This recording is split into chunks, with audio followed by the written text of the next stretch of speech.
आज आता आपण रिजनल प्लॅनिंग या संदर्भात मी तुम्हाला माहिती सांगणार आहे. याच्यापूर्वी मॅडमने तुम्हाला रिजनल प्लॅनिंग बद्दल बऱ्याचपैकी सांगितलेलं आहे, परंतु काही गोष्टी अजून क्लिअर या आजच्या लेक्चरमधनं मी करून देतोय तुम्हाला. बेसिकली डायरेक्ट रिजनल प्लॅनिंगवर जाण्याच्या आधी what exactly the planning hierarchy काय आहे, एकदम रिजनल प्लॅनिंगवर जर जंप मारली तर तुम्हाला काही गोष्टी कळणार नाहीये.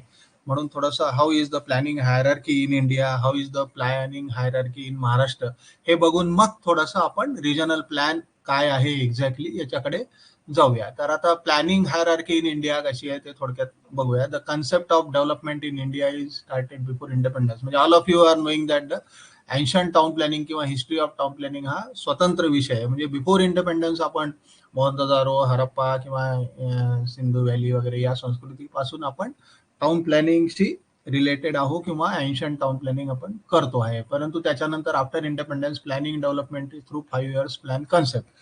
परंतु त्यानंतर देशाला स्वातंत्र्य मिळाल्यानंतर 15 ऑगस्ट 1947ला आपणला स्वातंत्र्य मिळालं. आताच आपण नुकताच आझादीचा अमृत महोत्सव साजरा केला. 47 नंतर 26 जानेवारी 1950ला आपण डॉक्टर बाबासाहेब आंबेडकरांनी लिहिलेली घटना मान्य केली आणि रिपब्लिक इंडिया किंवा घटनेच्या या माध्यमातून किंवा लोक प्रजातंत्र म्हणजे आपण जो 26 जानेवारी हा हे साजरा करतो, हा प्रजासत्ताक दिन म्हणून साजरा करतो किंवा लोकतंत्र म्हणून हे साजरा करतो किंवा 1950ला आपण ती घटना ऍक्सेप्ट केली आणि पंचवार्षिक योजनेच्या माध्यमातून आपल्या देशाचा विकास करण्याचं आपण सूत्र अडॉप्ट केलं आणि म्हणून मग 1950ला पहिली पंचवार्षिक योजना ही अस्तित्वात आली. तर आता पंचवार्षिक योजना म्हणजे देशाचा जो विकास आहे तो देशाचा विकास हा आपण पंचवार्षिक योजनेच्या माध्यमातून केला. तर आपण ह्या आता या टेबलमध्ये मी वेगवेगळ्या लेव्हल दिल्या आहेत, तर त्या एक एक लेव्हल आपण बघूया. लेव्हल 1, 2, 3, 4, 5 कशा आहेत. तर लेव्हल 1 म्हणजे कंट्री लेव्हलला किंवा नॅशनल लेव्हलला जो प्लॅन होतो तो 5 इयर प्लॅन, ज्याला मी आता तुम्हाला सांगितलं तसं पंचवार्षिक योजना म्हणून होतं. आणि या पंचवार्षिक योजना ही प्लॅनिंग कमिशन ऑफ इंडियाच्या माध्यमातून होतं. प्लॅनिंग कमिशन ऑफ इंडियाचे चेअरमन हे पंतप्रधान असतात आणि देशाचे पंतप्रधान हे चेअरमन असून त्याची अंमलबजावणी होते. आणि त्यातले कंटेंट्स हे असतात की policy and direction of the development. It is a fiscal or financial plan. हा जो प्लॅन असतो हा नॅशनल प्लॅन जो असतो किंवा प्लॅनिंग कमिशन ऑफ इंडियाने केलेला प्लॅन असतो हा this is a fiscal or financial. म्हणजे त्याच्यामध्ये आर्थिक तरतुदींशी निगडीत असतो. फिस्कल आणि फायनान्शियल दोन्ही शब्द एकच आहे. हा वेगवेगळ्या सेक्टरशी रिलेटेड असतो. प्रत्येक पंचवार्षिक योजनेमध्ये आपण प्लॅनिंग करत असताना आपण आतापर्यंत 12-13 पंचवार्षिक योजनेच्या माध्यमातून आपल्या देशाच्या विकासाचं सूत्र अवलंबलं आहे. 2013-14 पर्यंत जवळजवळ 13 पंचवार्षिक योजना आपण केलेल्या आहेत. आणि परंतु 2014 नंतर आपण पंचवार्षिक योजनेच्या माध्यमातून विकास करण्याच्या ऐवजी नीती आयोग नावाचा कन्सेप्ट अंमलात आणला आणि पंचवार्षिक योजनेच्या माध्यमातून 2014 पासून थोडासा विकास थांबलाय. परंतु बेसिकली पंचवार्षिक योजना म्हणजे it is a policy document आणि फायनान्शियल डॉक्युमेंट. आणि त्याच्यामध्ये प्रत्येक पंचवार्षिक योजनेमध्ये और it is a sectoral planning. आता सेक्टर म्हणजे काय, वेगवेगळे सेक्टर, उदाहरणार्थ agriculture, irrigation, health, housing, urban development. तर प्रत्येक पंचवार्षिक योजनेमध्ये आपण एकेका इश्यूवर पॉवर्टी एलिव्हेशन, दारिद्र्य किंवा उच्चाटन अशा पद्धतीचं प्रत्येक पंचवार्षिक योजनेमध्ये आपण एक एक सेक्टर विचारात घेऊन त्या सेक्टरचा फायनान्शियल आउटले प्रत्येक संपूर्ण देशभर हे करून त्या सेक्टरचा विकास केला. म्हणजेच थोडक्यात काय, नॅशनल प्लॅन हा किंवा 5 इयर प्लॅनच्या माध्यमातून होणारा प्लॅन हा जो आहे हा it is a fiscal plan or financial plan or sectoral plan. Sector म्हणजे हे वेगवेगळे सेक्टर, हेल्थ, ऍग्रिकल्चर, हाऊसिंग, दिस आर ऑल सेक्टर. म्हणजे जर प्रश्न असा विचारला की नॅशनल प्लॅन हा फिजिकल प्लॅन आहे का फायनान्शियल प्लॅन आहे, तर उत्तर तुमचं हे पाहिजे की that is a financial plan. त्याच्यानंतरची लेवल 2 जी येते तर नॅशनल लेवल नंतर नॅचरली स्टेट लेवलचा. तर आता स्टेट लेवलचा सुद्धा प्लॅन जो आहे तो स्टेट इयरली प्लॅन बनतो. स्टेट प्लॅनिंग कमिशन 2013-14 पर्यंत होतं, परंतु आता जसं प्लॅनिंग कमिशन बरखास्त होऊन नीती आयोगाला, तसं 2013-14 नंतर स्टेट प्लॅनिंग कमिशनचे फारसं आता काम राहिलं नाही. आणि स्टेट प्लॅन हा जो सुद्धा असतो हा allocation of finance and responsibility, it is also a financial plan. जो स्टेट प्लॅन सुद्धा जो असतो हा फायनान्शियल प्लॅन असतो. याच्यातही जसं नॅशनल प्लॅनमध्ये प्रत्येक पंचवार्षिक योजनेमध्ये एखादा जो काही सेक्टर फोकस केलेला असतो, समजा एखाद्या पंचवार्षिक योजनेत इरिगेशन फोकस केला असेल तर स्टेट प्लॅनमध्ये सुद्धा इरिगेशनच्या दृष्टीने फायनान्शियल ॲलोकेशन किंवा बजेट केलं जाते आणि इरिगेशनसाठी जास्त तरतूद करून इरिगेशन सेक्टर कसा डेव्हलप होईल हे बघितलं जाते, किंवा ॲग्रिकल्चर किंवा education what ever it may बी. आणि सगळ्या स्टेटचे अशा पद्धतीचे सगळे फायनान्शियल प्लॅन तयार होऊन गव्हर्नमेंट ऑफ इंडियाकडे गेल्यानंतर मग गव्हर्नमेंट ऑफ इंडियाचा जो पहिला प्लॅन मी सांगितला तो गव्हर्नमेंट ऑफ इंडियाचा नॅशनल प्लॅन बनतो. नॅशनल प्लॅन काही ऑटोमॅटिक गव्हर्नमेंट ऑफ इंडिया बनवत नसते, सगळ्या स्टेटकडून इनपुट घेऊन मग प्रत्येक याचा नॅशनल प्लॅन बनत होता आणि मग स्टेटचा सुद्धा त्याप्रमाणे बजेट अलोकेशन होता. उदाहरणार्थ एक समजा धरून चला की एखाद्या पंचवार्षिक योजनेत किंवा 8व्या पंचवार्षिक योजनेत agriculture is the focus. National government of India ठरवून देते की next 5 year plan will be the focus on agriculture. मग प्रत्येक स्टेट गव्हर्नमेंट ॲग्रिकल्चरसाठी वेगवेगळ्या योजना तयार करून त्याचं बजेट अलोकेशन गव्हर्नमेंट ऑफ इंडियाला पाठवत आहे आणि सगळ्या स्टेटच्या योजना एकत्रित करून मग नॅशनल लेवलला ॲग्रिकल्चरची फोकस असा सेक्टोरल प्लॅन बनतो. तर दोन्ही प्लॅन हे इंटर रिलेटेड आहे आणि both the plans are financial plan or sectoral plan. पुन्हा तोच माझं तुम्हाला सांगणं आहे की स्टेट प्लॅन हा फायनान्शियल प्लॅन असतो का सेक्टरल प्लॅन असतो का फिजिकल प्लॅन असतो असं जर विचारलं तर state plan is also a financial plan, budget allocation वाला प्लॅन आहे. आता या 2 हायरार्की झाल्यानंतर थर्ड हायरार्कीवर आपण येतोय. या टेबलमध्ये दाखवली की third hierarchy this is a district plan, district लेवलचा प्लॅन. आणि इथे मग डिस्ट्रिक्ट प्लॅन म्हणजे डिस्ट्रिक्ट लेवलचा प्लॅन म्हणजे हा रिजनल प्लॅन ला आपण काय महत्व आहे ते आता बघूया. बट रिजनल प्लॅन हा कोण तयार करते? रिजनल प्लॅन हा आरपी बोर्ड म्हणजे रिजनल प्लॅनिंग बोर्ड और collector of the concern district he regional plan तयार करणारी अथॉरिटी आहे. RP board is the regional plan करणारी अथॉरिटी. आणि याच्यामध्ये planning of services resources it is a first level physical plan किंवा spatial plan. हा जो रिजनल प्लॅन आहे हा स्पॅशियल प्लॅन आहे किंवा फिजिकल प्लॅन आहे, जे आता तुम्ही थोडंसं बऱ्याचसं आतापर्यंतच्या तुमची बऱ्यापैकी तयारी झाली असेल इंटरव्ह्यूची असं मी गृहीत धरतो. आणि ज्या म्हणजे वेगवेगळे land allocation, road pattern, social फॅसिलिटीचे रिझर्वेशन किंवा जो आपण फिजिकल प्लॅन तयार करतो किंवा स्पॅशियल प्लॅन तयार करतो तर that is a regional plan. तर this is a first level physical plan. आणि हा डिस्ट्रिक्ट लेवलला थर्ड लेवल आली बघा. पहिले नॅशन लेवल, दुसरं state level, third now is the district. आणि डिस्ट्रिक्ट लेवलचा असा जर रिजनल प्लॅन हा that is a regional plan is not a. प्रश्न असा विचारला की whether the regional plan is a physical plan or financial plan, तर उत्तर त्याचं नाही यायला पाहिजे. Regional plan is a spatial plan और फिजिकल प्लॅन, लक्षात घ्या. तर this is the third stage where the regional plan आपला फर्स्ट फिजिकल प्लॅन किंवा स्पॅशियल प्लॅन आहे. त्याच्यानंतर fourth level of plan is the urban local बॉडीजने तयार करायचं. अर्बन लोकल बॉडीज म्हणजे ज्या काय प्लॅनिंग अथॉरिटीज असतात किंवा नगरपालिका, महानगरपालिका, नगरपंचायती वगैरे या सगळ्या याला ULB असं म्हणतात किंवा अर्बन लोकल बॉडी किंवा special planning authority, they are come in the ULB. तर यांनी यांच्या ज्युरिडिक्शनसाठी हा फोर्थ लेवलचा प्लॅन तयार करतो, त्याला आपण डेव्हलपमेंट प्लॅन म्हणतात. आणि that is to be prepared by the urban local authority किंवा local planning authority.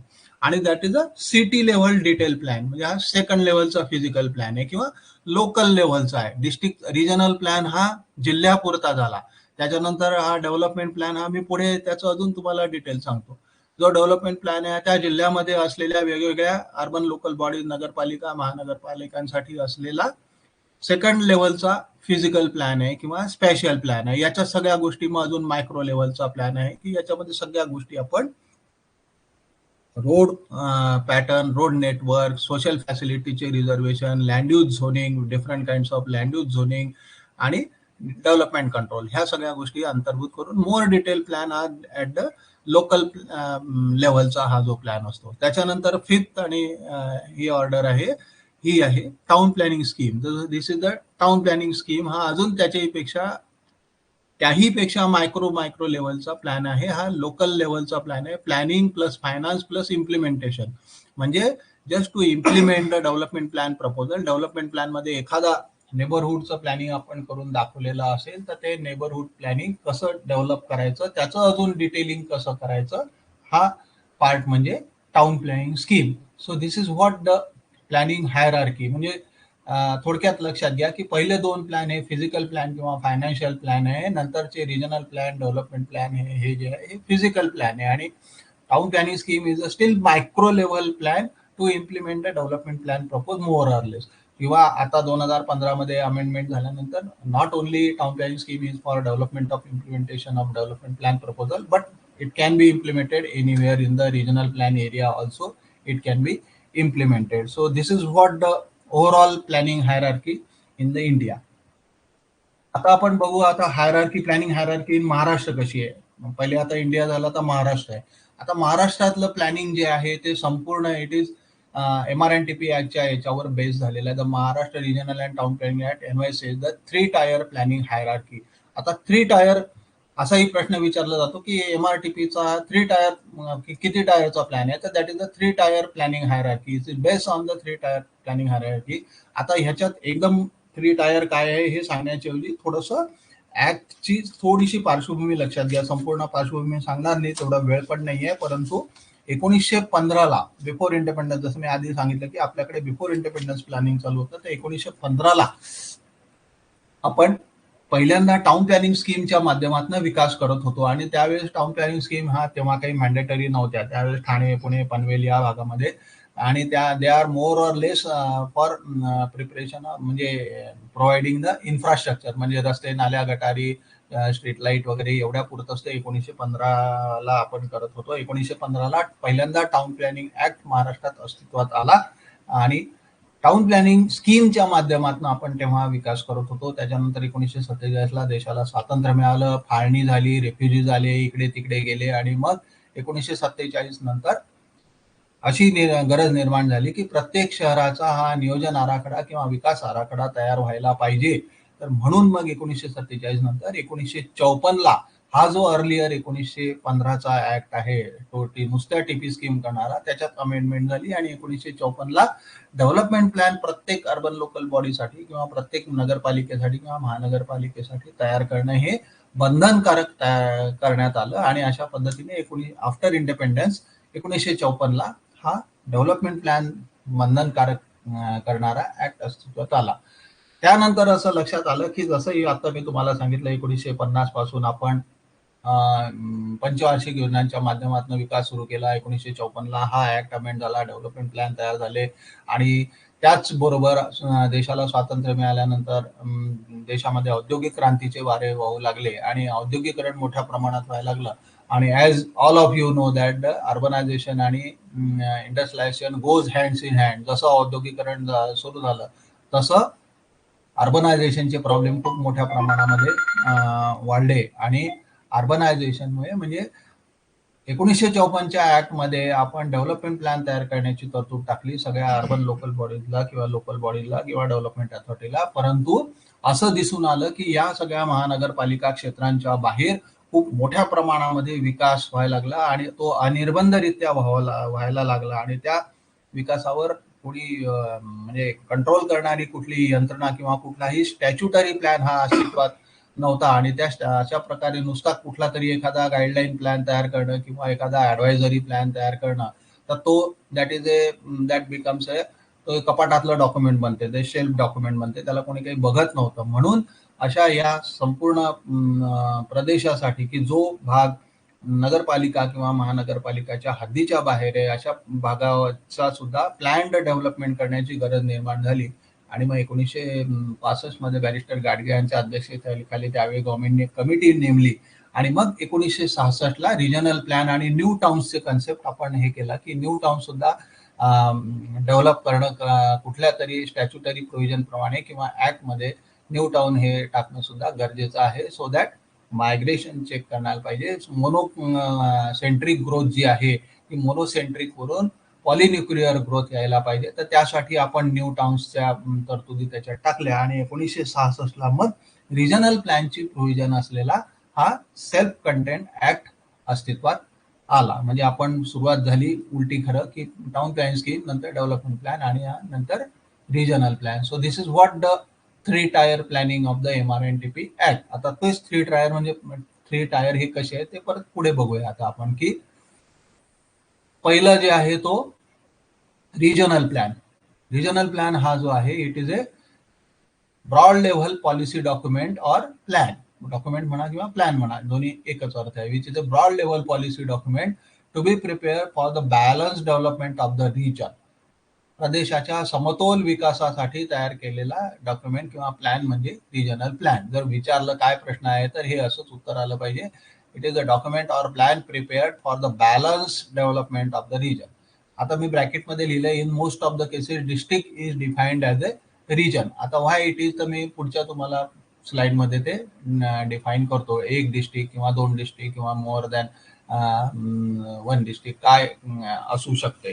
More or less in most of the cases फक्त आपण district is defined as a region एवढ्यासाठी म्हणतो की ऍडमिनिस्ट्रेटिव्ह बाउंड्रीसाठी. पण मी पुढच्या सगळ्या भागात तुम्हाला हे एक्सप्लेन करतो. आता फक्त हे रिजनल प्लॅन, डेव्हलपमेंट प्लॅन याच्यातले फरक समजून घ्या. म्हणजे again I am repeating, it is a broad level policy document prepared for the balance development of the region. म्हणजे रिजनल प्लॅन मध्ये तीन गोष्टी स्पेसिफिकली असतात: land use pattern, road network आणि डेव्हलपमेंट कंट्रोल करण्यासाठी UDCPR. आणि या तीन गोष्टी रिजनल प्लॅन मध्ये असतात. आणि चौथी गोष्ट, रिजनल प्लॅन मध्ये पॉलिसी रेकमेंड केलेल्या असतात की ह्या गोष्टी व्हायला पाहिजे, रिजनचं बॅलन्स डेव्हलपमेंट व्हायला काही गोष्टी आपण रेकमेंड करतो ते केलेलं असते. आता where is what development plan is, काय आहे development plan? It is a micro level plan to be prepared for the plan development of the urban local bodies constituted under the Maharashtra municipal corporation act 1949 and Maharashtra municipal council and nagar panchayat act 1965. म्हणजे ज्या ज्या ठिकाणी corporation act खाली corporation झालेल्या आहेत त्या, किंवा नगरपंचायत act खाली 1965 ऍक्ट खाली नगर परिषदा झालेल्या आहे, त्यांच्यासाठी केलेलं लोकल लेवलचं मायक्रो लेवल डॉक्युमेंट म्हणजे डेव्हलपमेंट प्लॅन. आता डेव्हलपमेंट प्लॅन आणि रिजनल प्लॅन मध्ये बेसिक एक फरक असा आहे की डेव्हलपमेंट प्लॅन मध्ये मी चौथी गोष्ट जी ऍड होते ती, पहिलं land use plan, second road network, third UDCPR किंवा to control the development document which control and promote the development of the area. आणि fourth is the reservation for the social facilities. जर तुम्हाला कोणी regional plan आणि development plan मधला difference विचारला तर हे एवढं थोडक्यात सांगता आलं पाहिजे. रिजनल प्लॅन मध्ये तीन गोष्टी असतात: land use plan, different kinds of land uses, residential, industrial, agriculture वगैरे वगैरे, different kinds of regional plan. I am repeating, regional plan मध्ये different kinds of land use, first, second is the road network आणि third is the development control and promotion rules. Whereas development plan मध्ये या तीन व्यतिरिक्त चौथा factor जो add होतो तो reservation for various social facilities किंवा amenities. This is the fourth म्हणजे development plan which is a micro level. म्हणजे त्या शहराची लोकसंख्या विचारात घेऊन त्या शहराला लागणाऱ्या विविध सार्वजनिक सुविधा ह्या आपण डेव्हलपमेंट प्लॅन मध्ये मोर डिटेलिंग करून किंवा नेबरहुड लेवलचा प्लॅन करून करतो, म्हणजे that is the development plan. लक्षात घ्या दोघांमधला फरक. Now the third is the town planning scheme. आता town planning scheme which is a local area or neighbourhood level plan to be prepared for implementation of the development plan proposal. आता development plan तयार केल्यानंतर त्या development plan मध्ये एखादा neighbourhood आहे किंवा एखादा एक 10,000चा वॉर्ड आहे. नेबरहुड वॉर्ड काय शब्द एकच आहे सारखे. त्या वॉर्डचं पर्टिक्युलर डिटेलिंग अजून मायक्रो लेवलला जाऊन ती पर्टिक्युलर एरिया, नेबरहुड किंवा सेक्टर तो जर डेव्हलप करायचा असेल तर त्याच्यासाठी हा त्याही पेक्षा खाली लोअर लेवलला जाऊन बनवलेला प्लॅन म्हणजे town planning scheme. So that is a still micro level plan. Therefore planning hierarchy in the MRNTP किंवा in the Maharashtra is from whole to part. लक्षात येत आहे, होल टू पार्ट म्हणजे रिजनल प्लॅन हा पहिल्यांदा जिल्ह्यासाठी तयार झाला, मग त्या जिल्ह्याच्या प्लॅन तयार झाल्यानंतर त्या जिल्ह्यात असलेल्या वेगवेगळ्या नगरपालिका, महानगरपालिका यांच्यासाठी डेव्हलपमेंट प्लॅन तयार झाला. आणि मग डेव्हलपमेंट प्लॅन तयार झाल्यानंतर त्या डेव्हलपमेंट प्लॅन मध्ये असलेले छोटे छोटे सेक्टर किंवा नेबरहुड यांच्यासाठी तयार झालेली ती टाउन प्लॅनिंग स्कीम. म्हणून आपलं planning is from whole to part. तर अगेन आय एम रिपीटिंग की क्वेश्चन असा विचारला तर प्लॅनिंग इन द महाराष्ट्र किंवा MRNTP ऍक्टचं थ्री टायर प्लॅनिंग हे कसं आहे, तर ते होल टू पार्ट आहे, पार्ट टू होल आहे, or none of above, or whatever it may be. प्रश्न मल्टिपल चॉईसचे क्वेश्चन येणार आहेत, लक्षात घ्या. प्रश्न कसेही येतील, प्रत्येक शब्दाला महत्व आहे. प्रश्न असा विचारला गेला की how the planning in the Maharashtra is, तर तुमचं उत्तर असंच आलं पाहिजे, whole to part.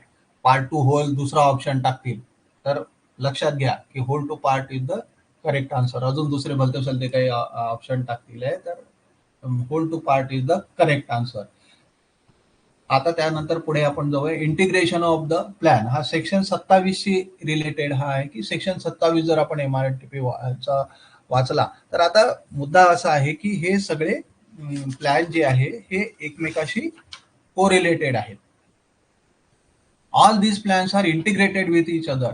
Development regional plan हा डेव्हलपमेंट प्लॅनशी रिलेटेड आहे, डेव्हलपमेंट प्लॅन हा टाउन प्लॅनिंग स्कीमशी रिलेटेड आहे. हा प्रत्येक प्लॅन काही हा इन आयसोलेशन मध्ये अजिबात तयार करता येत नाही. प्रत्येक प्लॅनला एकमेकाचं कॉग्निजन्स घ्यावं लागतं.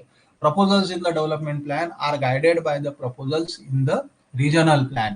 जे काय समजा रिजनल प्लॅन मध्ये प्रपोजल्स आहेत त्या रिजनल प्लॅनची दखल डेव्हलपमेंट प्लॅन तयार करताना घ्यावी लागते. डेव्हलपमेंट प्लॅन हा आयसोलेशन मध्ये तयार करता येत नाही.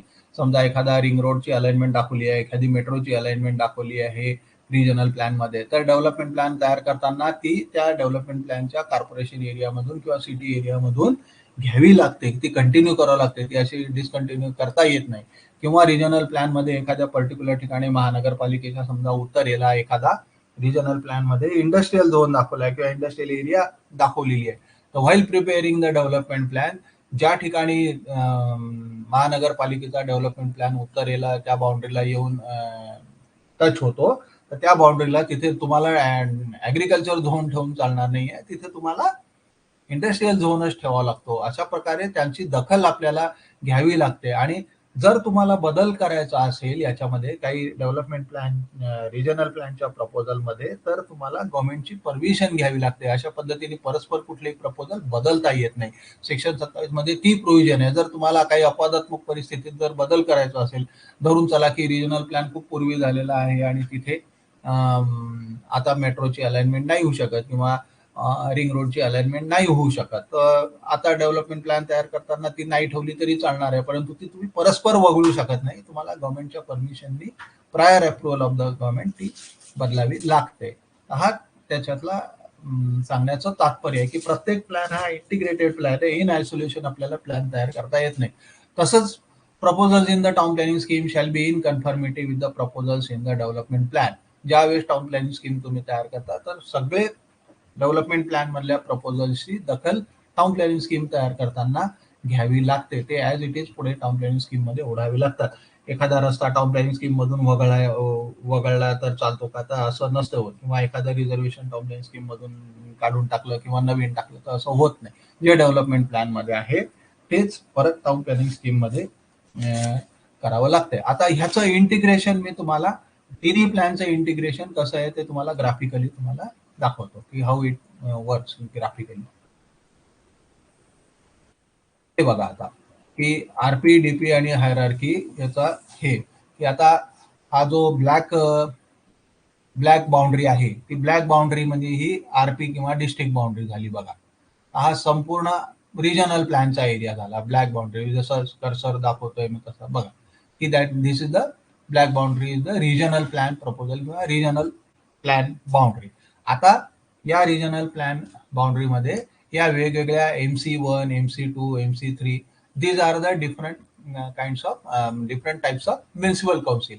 आता आरपी तयार करताना आरपीचे प्रपोजल्स मी काही दाखवलेले आहेत. बघा आरपी मध्ये इथे झू दाखवलेला आहे किंवा इकडे खाली साऊथला बघितलं तर एअरपोर्ट दाखवलेला आहे आणि इथे एक आरपीचा रोड दाखवलेला आहे किंवा हा अजून एक कल्वर्ट आणि वॉटर बॉडी दाखवून हा एक रोड दाखवलेला आहे. So these are all suppose समजा की these are the RP proposal. आणि या आरपीच्या पोटामध्ये या वेगवेगळ्या MC1 MC2 MC3 these are the municipal councils किंवा urban local bodies whatever काय त्याला तुम्ही जे म्हणायचं आहे ते म्हणा.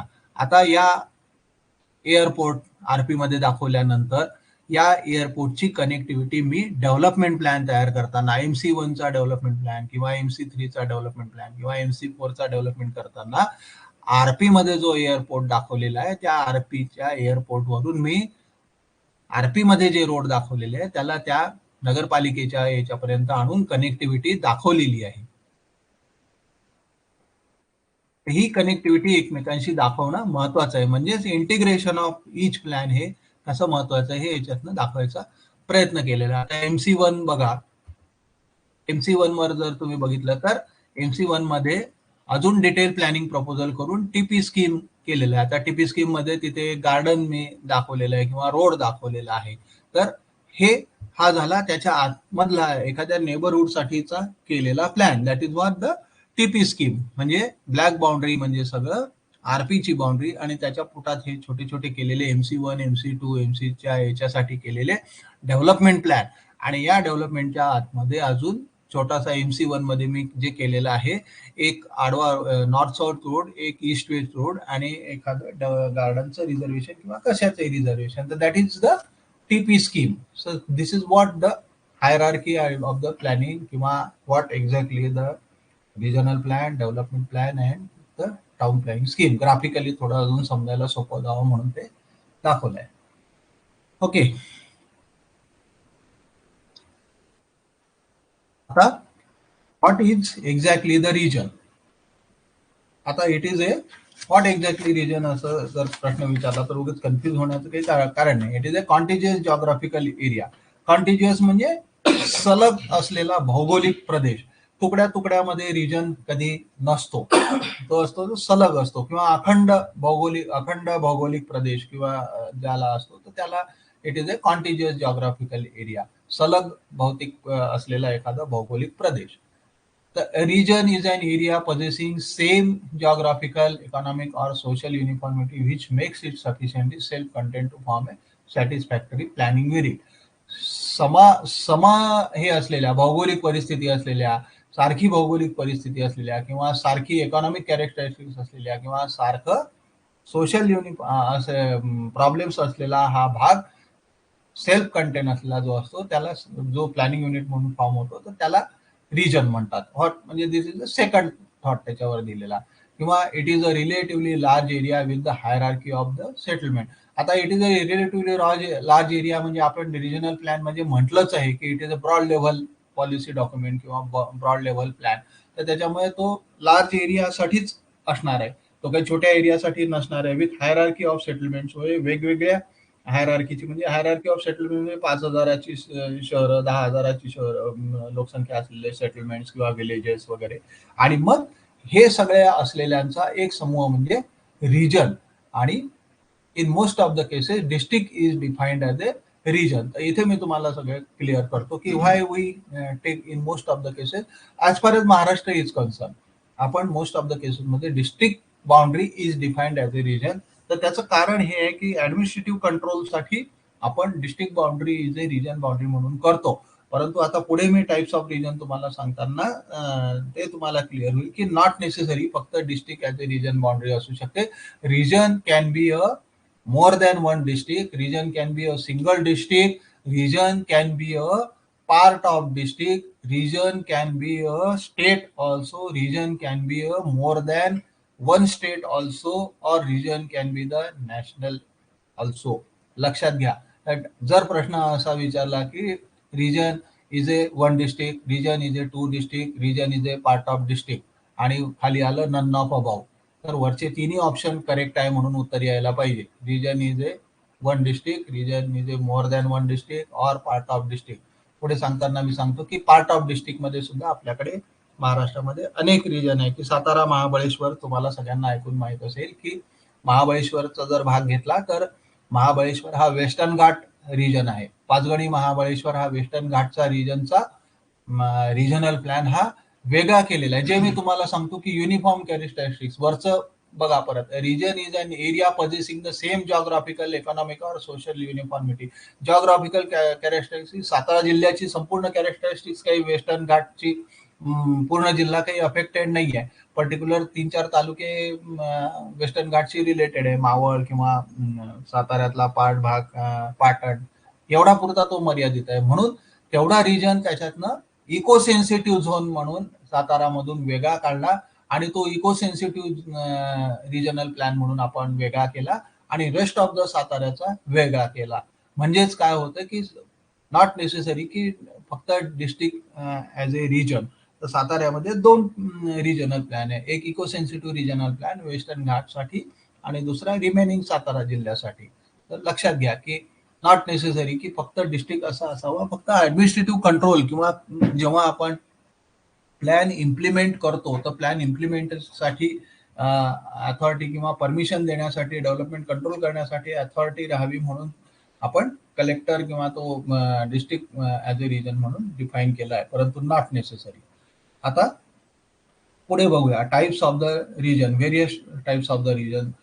There can be many types of region based on the general development problem. Indicators, आता इंडिकेटर्स म्हणजे काय? इंडिकेटर म्हणजे सोशल, हेल्थ, एज्युकेशन हे प्रॉब्लेम्स असले म्हणजे इंडिकेटर आणि scale which can be classified into the following categories. म्हणजे कुठे सोशल प्रॉब्लेम कसे आहे, सारखे प्रॉब्लेम कसे आहे, तर त्या बेसिसवर आपण रिजन हे डिफाईन करत असतो. तर आता थोडक्यात काही रिजन मी तुम्हाला what are the types of various types of the region हे तुम्हाला सांगतो. की मेट्रोपॉलिटन रिजन, उदाहरणार्थ की मेट्रोपॉलिटन रिजन म्हणजे काय? The region which are experiencing the problems of the urbanization and industrialization. This is called the metropolitan region. आता metropolitan region आपल्याकडे एकतर महाराष्ट्रामध्ये एक MMR रिजन आहे. MMR म्हणजे मुंबई मेट्रोपॉलिटन रिजन, आणि दुसरा नॅशनल लेवल आहे national capital region, Delhi capital आणि त्याच्या सभोवतालचा भाग. These are both the MMR आणि NCR, हे these are the metropolitan region. प्रश्न तुम्हाला परीक्षेत असा आला की MMR रिजन हा कोणता रिजन आहे? ॲग्रोबेस रिजन आहे, टुरिझम रिजन आहे का मेट्रोपॉलिटन रिजन आहे? The correct answer shall be metropolitan region, MMR, Mumbai metropolitan region. बऱ्याच वेळा प्रश्नांची उत्तरं लिहिताना हे लक्षात घ्या की त्या प्रश्नातच त्याचं उत्तर असते, फक्त थोडंसं कॉमन सेन्स आणि लॉजिक लावायचं असते. प्रश्न असा टाकला की Mumbai metro which of the following is the Mumbai metropolitan region is, कोणता आहे? Metropolitan region, agro base region, tourism region. आता मुंबई मेट्रोपॉलिटन रिजन याच्यातच मेट्रोपॉलिटन शब्द आहे ना, मग तुमचं उत्तर तुम्ही ॲग्रो रिजन, टुरिझम रिजन असं यायलाच नको. प्रश्नातच उत्तर दडलेलं असतं, थोडंसं कॉमन सेन्स वापरावं लागतं. तर हे आपल्याकडे सध्या असलेले 2 मोठे मेट्रोपॉलिटन रिजन, प्रॉब्लेम फेसिंग किंवा experiencing the problems of the urbanization and industrialization. So that are the metropolitan region. आता पुढचे रिजन बघूया. Tourist region. Aurangabad regional plan हा जो आहे हा टुरिझम शी रिलेटेड आहे. टुरिस्ट ऍक्टिव्हिटी तिथे जास्त आहे. All of you know that Ajanta Ellora cave जागतिक वारसा स्थळ, ऐतिहासिक हे या ठिकाणी आहे. Daulatabad fort, Maqbara and all this things are there. So Aurangabad region is a tourist region. Coastal region, Ratnagiri. Ratnagiri is a totally coastal region, समुद्र किनाऱ्याला लागून असलेला जिल्हा आहे, त्यामुळे कोस्टल रिजन आहे तो. त्यानंतर agro industrial region, Jalna, Amravati, Akola, Nashik, these are the agro industrial region. River valley region, Damodar valley, Bhakra Nangal region, they all are different types of region. Specific problem area region, drought prone area, coal belt. Chandrapur Ballarshah region, Chandrapur Ballarshah हा coal belt वाला आहे, तो specific problem वाला आहे, Coal बेल्टचा region आहे तो. त्यानंतर अजून हा एक स्पेसिफिक रिजन तुम्हाला सांगायचा आहे की बिमारू रिजन. बिमारू रिजन म्हणजे सिख रिजन. आता बिमारू म्हणजे त्याच्या नावातनं पहिले त्या राज्यांचे शब्द घेऊन तयार झालेला आहे. It is a economically backward region.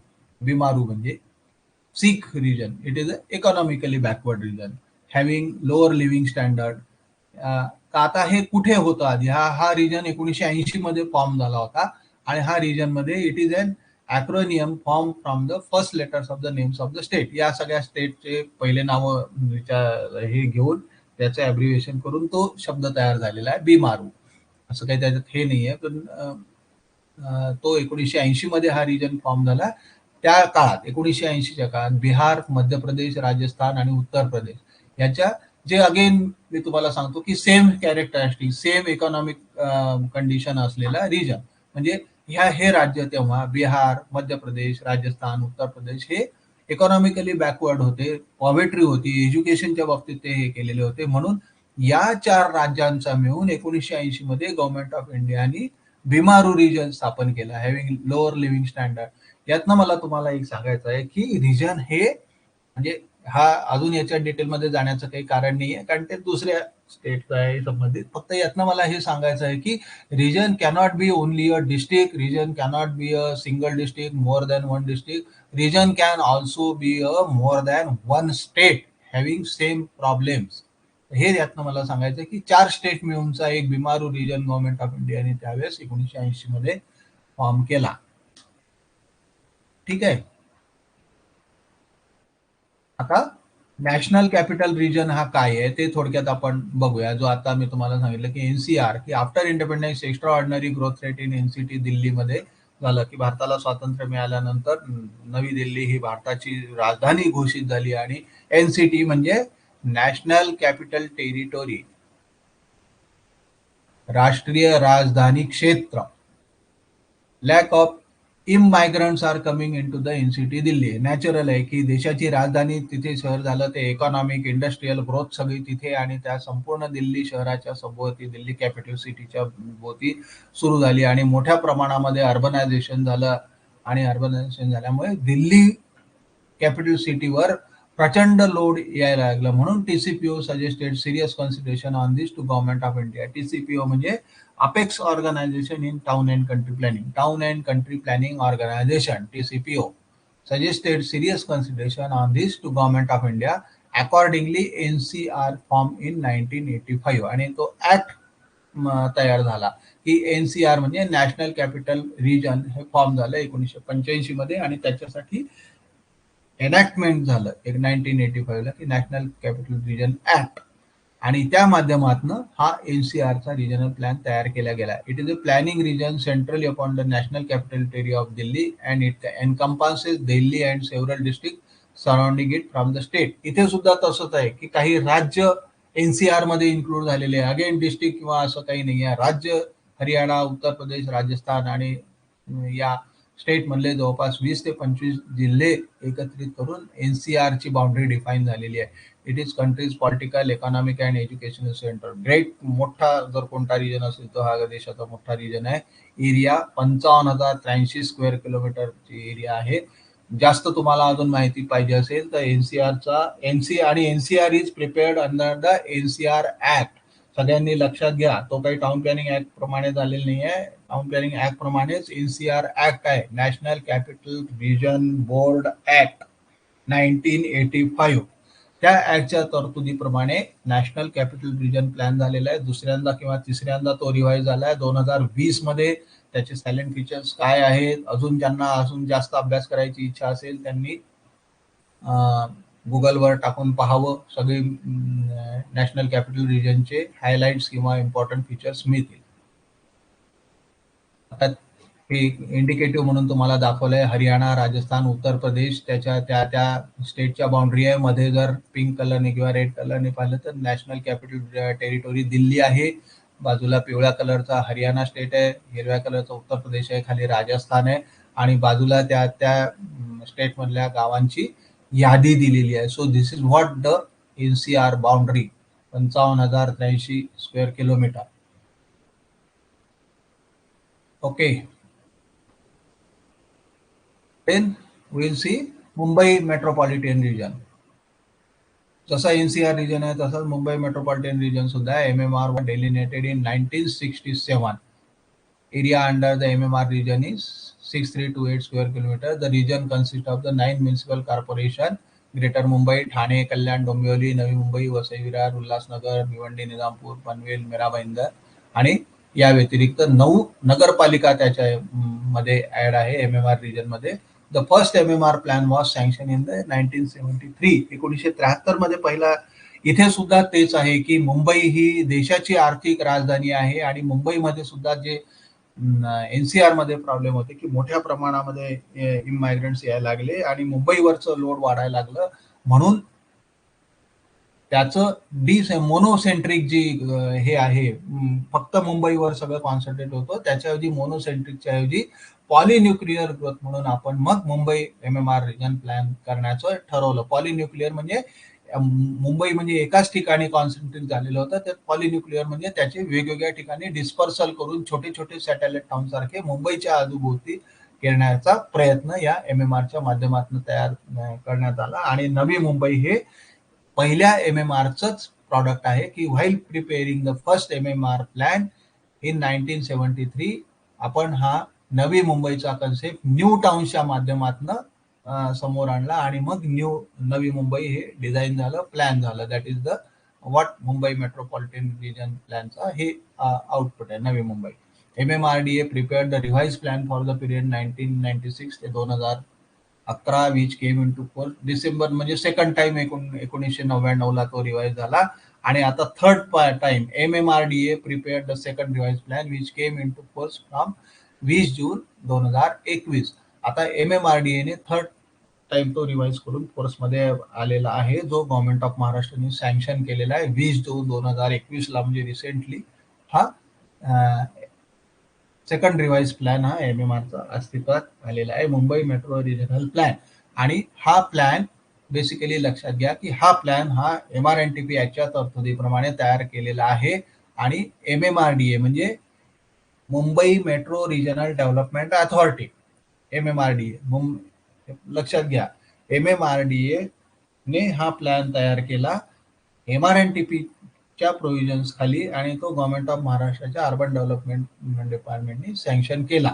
आता लक्षात घ्या की प्रश्न असा येतो की MMRDA is a authority, MMRDA act आहे. जसं MMRDA अथॉरिटी आहे ए, तसंच ए ऍक्ट पण शब्द आहे, Mumbai metro regional development act 1974.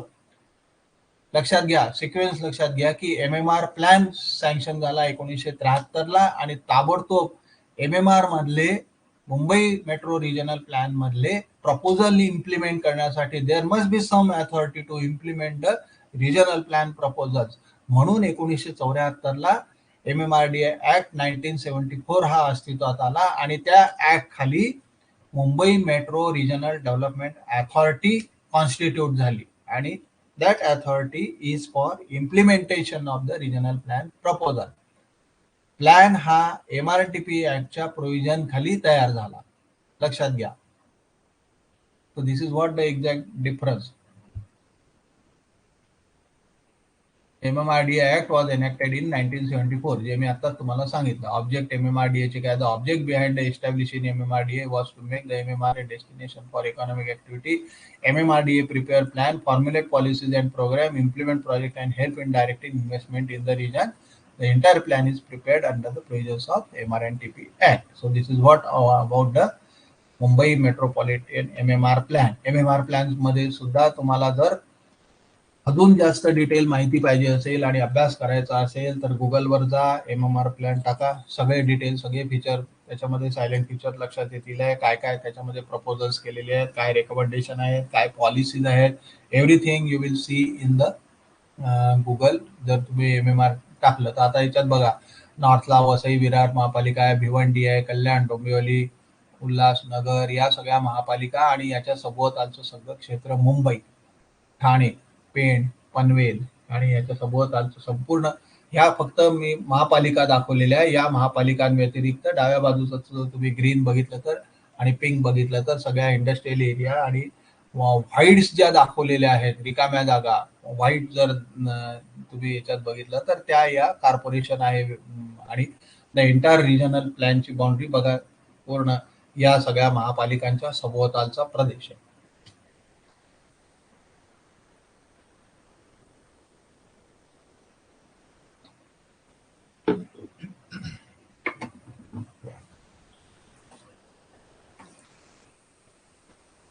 So this is what about the NCR आणि MMR. आता आपण जाऊ पुढे की what exactly the regional planning. आता व्हॉट इज रिजन बघितलं आपण, what are the types of region बघितले, टाइप्स ऑफ रिजन मध्ये महत्वाचे आपण NCR, MMR हे बघितले. आता व्हॉट इज रिजनल प्लॅनिंग.